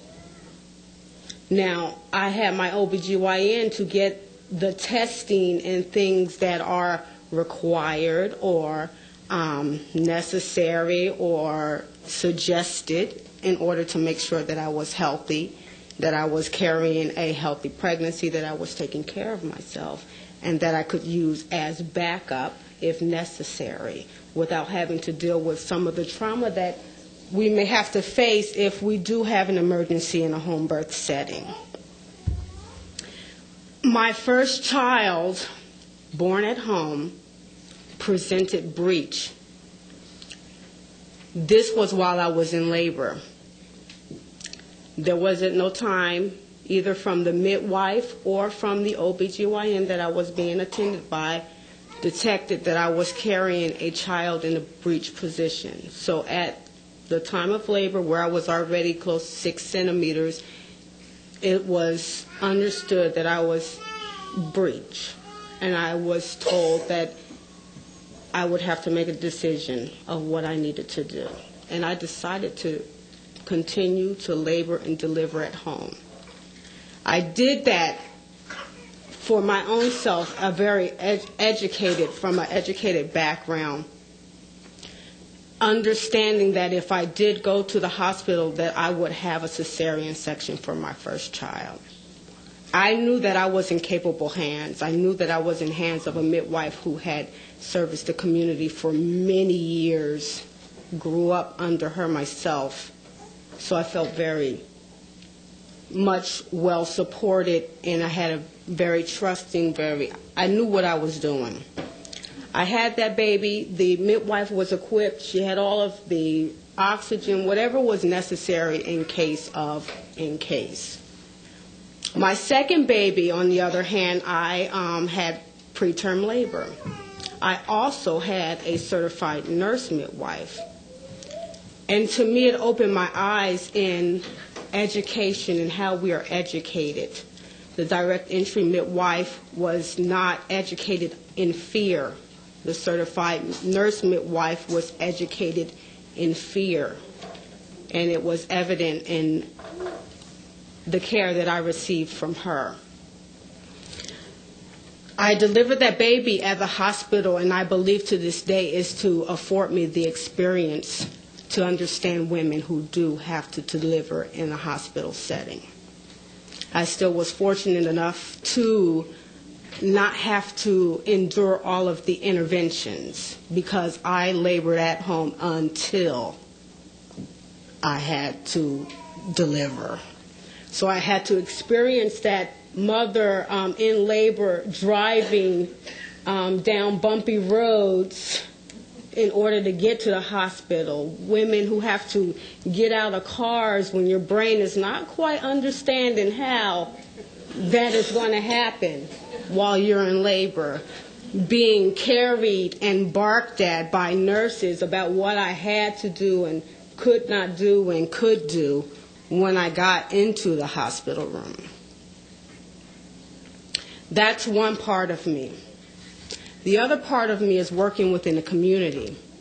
I have the pleasure to be able to work with a group of doulas who provide services for teenage mothers. Now, these doulas come in during the last trimester of these teenage mothers' pregnancies. I really wish it was a lot earlier because I think it would be a lot more helpful if that happened earlier. But they educate these mothers on nutrition, on comfort measures, things that they can do to become more comfortable with themselves, more confident. We also have to advocate for these women, for these young mothers in hospital settings. We're in the United States of America. Choice is supposed to be something that we don't even think about. We have it. I always educate young women that doctors are providing you a service. You are their boss. They are not your boss. That you go in there understanding what your rights are. That because a doctor says you need Pitocin because you're not quite contracting as fast as you should be, that doesn't mean that you just have to get the Pitocin just because, or that you have to get the epidural just because the nurse came in the last 15 times asking you if you need an epidural when you're working with a doula. It is also a very difficult job to have to watch young women being taken advantage of in the most delicate time of their lives. When I think about this committee, I think about it being able not only to afford a wider variety of choices here in Georgia, but also open up that Pandora's box as to what is actually happening in the hospital settings to women when they're giving birth, to doctors who say that they want to uphold a certain standard, that they want to assure mothers and babies a better start in life. It's almost a contradiction in words. I think it's just words. It just makes my heart glad to see us here today after so many, many, many years. Thank you.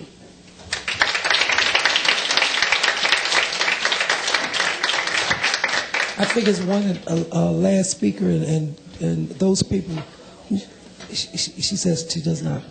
Okay, all right. Well, if there are no other speakers. Are you asking? It's like this. You know, I am asking because you remember that little thing you say, well, all minds and hearts clear before we dismiss. You know, so in a way, I guess we could keep on, but go ahead, because we did say 3, so you might as well go on.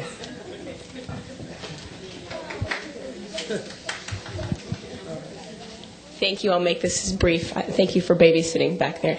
My name is Tara. I am the mother of 3 wonderfully home-birthed babies. If you would have asked me 6 years ago when I was pregnant with my first that I'd be standing here speaking to a committee in support of home birth, I would have thought you were insane. You know, my view of home birth when I first was pregnant was the ambulance racing to the hospital or police escorts and, terrible trauma and horror and all these kind of things. And so I began my journey with my first with an OB. And knowing that I needed to have an unmedicated birth because of family history, problems with anesthesia. And as I learned more about what it was going to take to try to have an unmedicated hospital birth, I discovered that was not going to happen. That was not going to be the way, because I was going to have to fight tooth and nail to get my unmedicated hospital birth.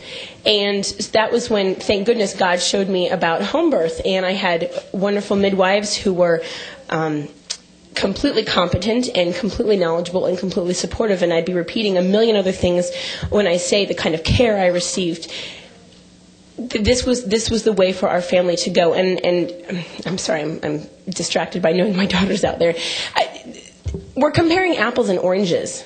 We're comparing apples and oranges. A home birth is not about geography. It's not about, let's just say, where we're going to have our children.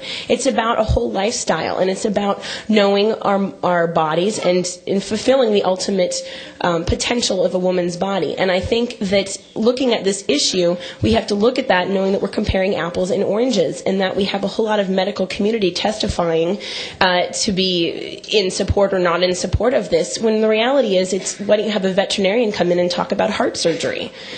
It's apples and oranges.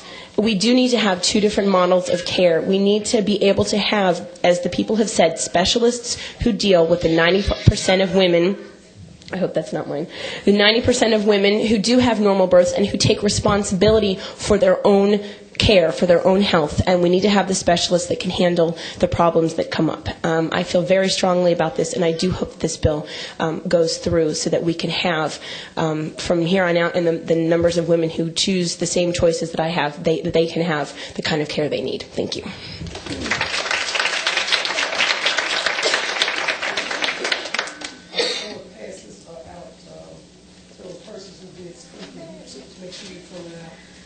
I think it was one person who did sign in this first,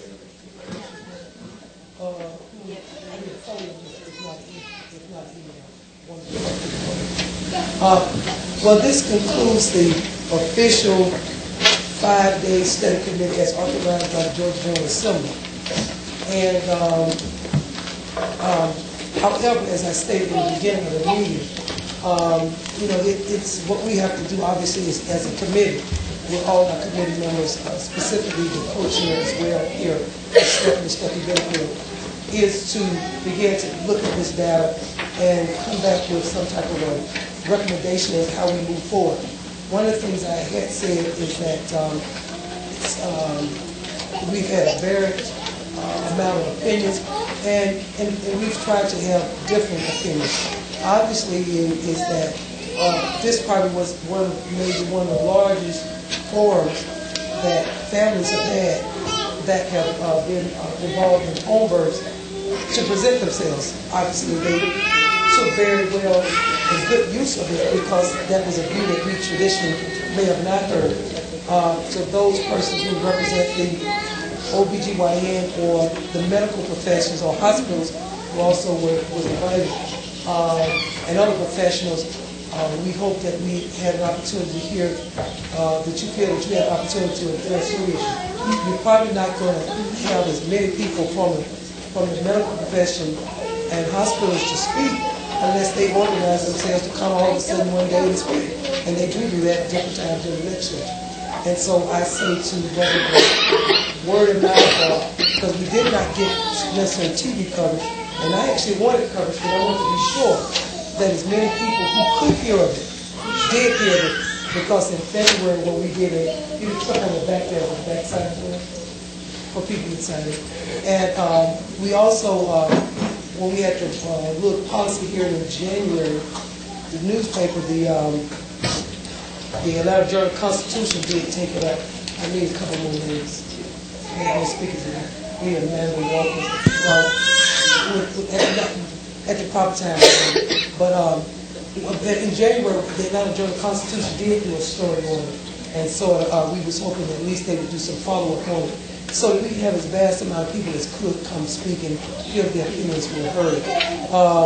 So I really would like to thank first all the members of the committee who was here and open and heard the testimony. So I again thank the members of the committee. I thank in absence our co-chair Stephanie Benfield, because she had a previous engagement before we locked down all the dates. But we just like to thank all the people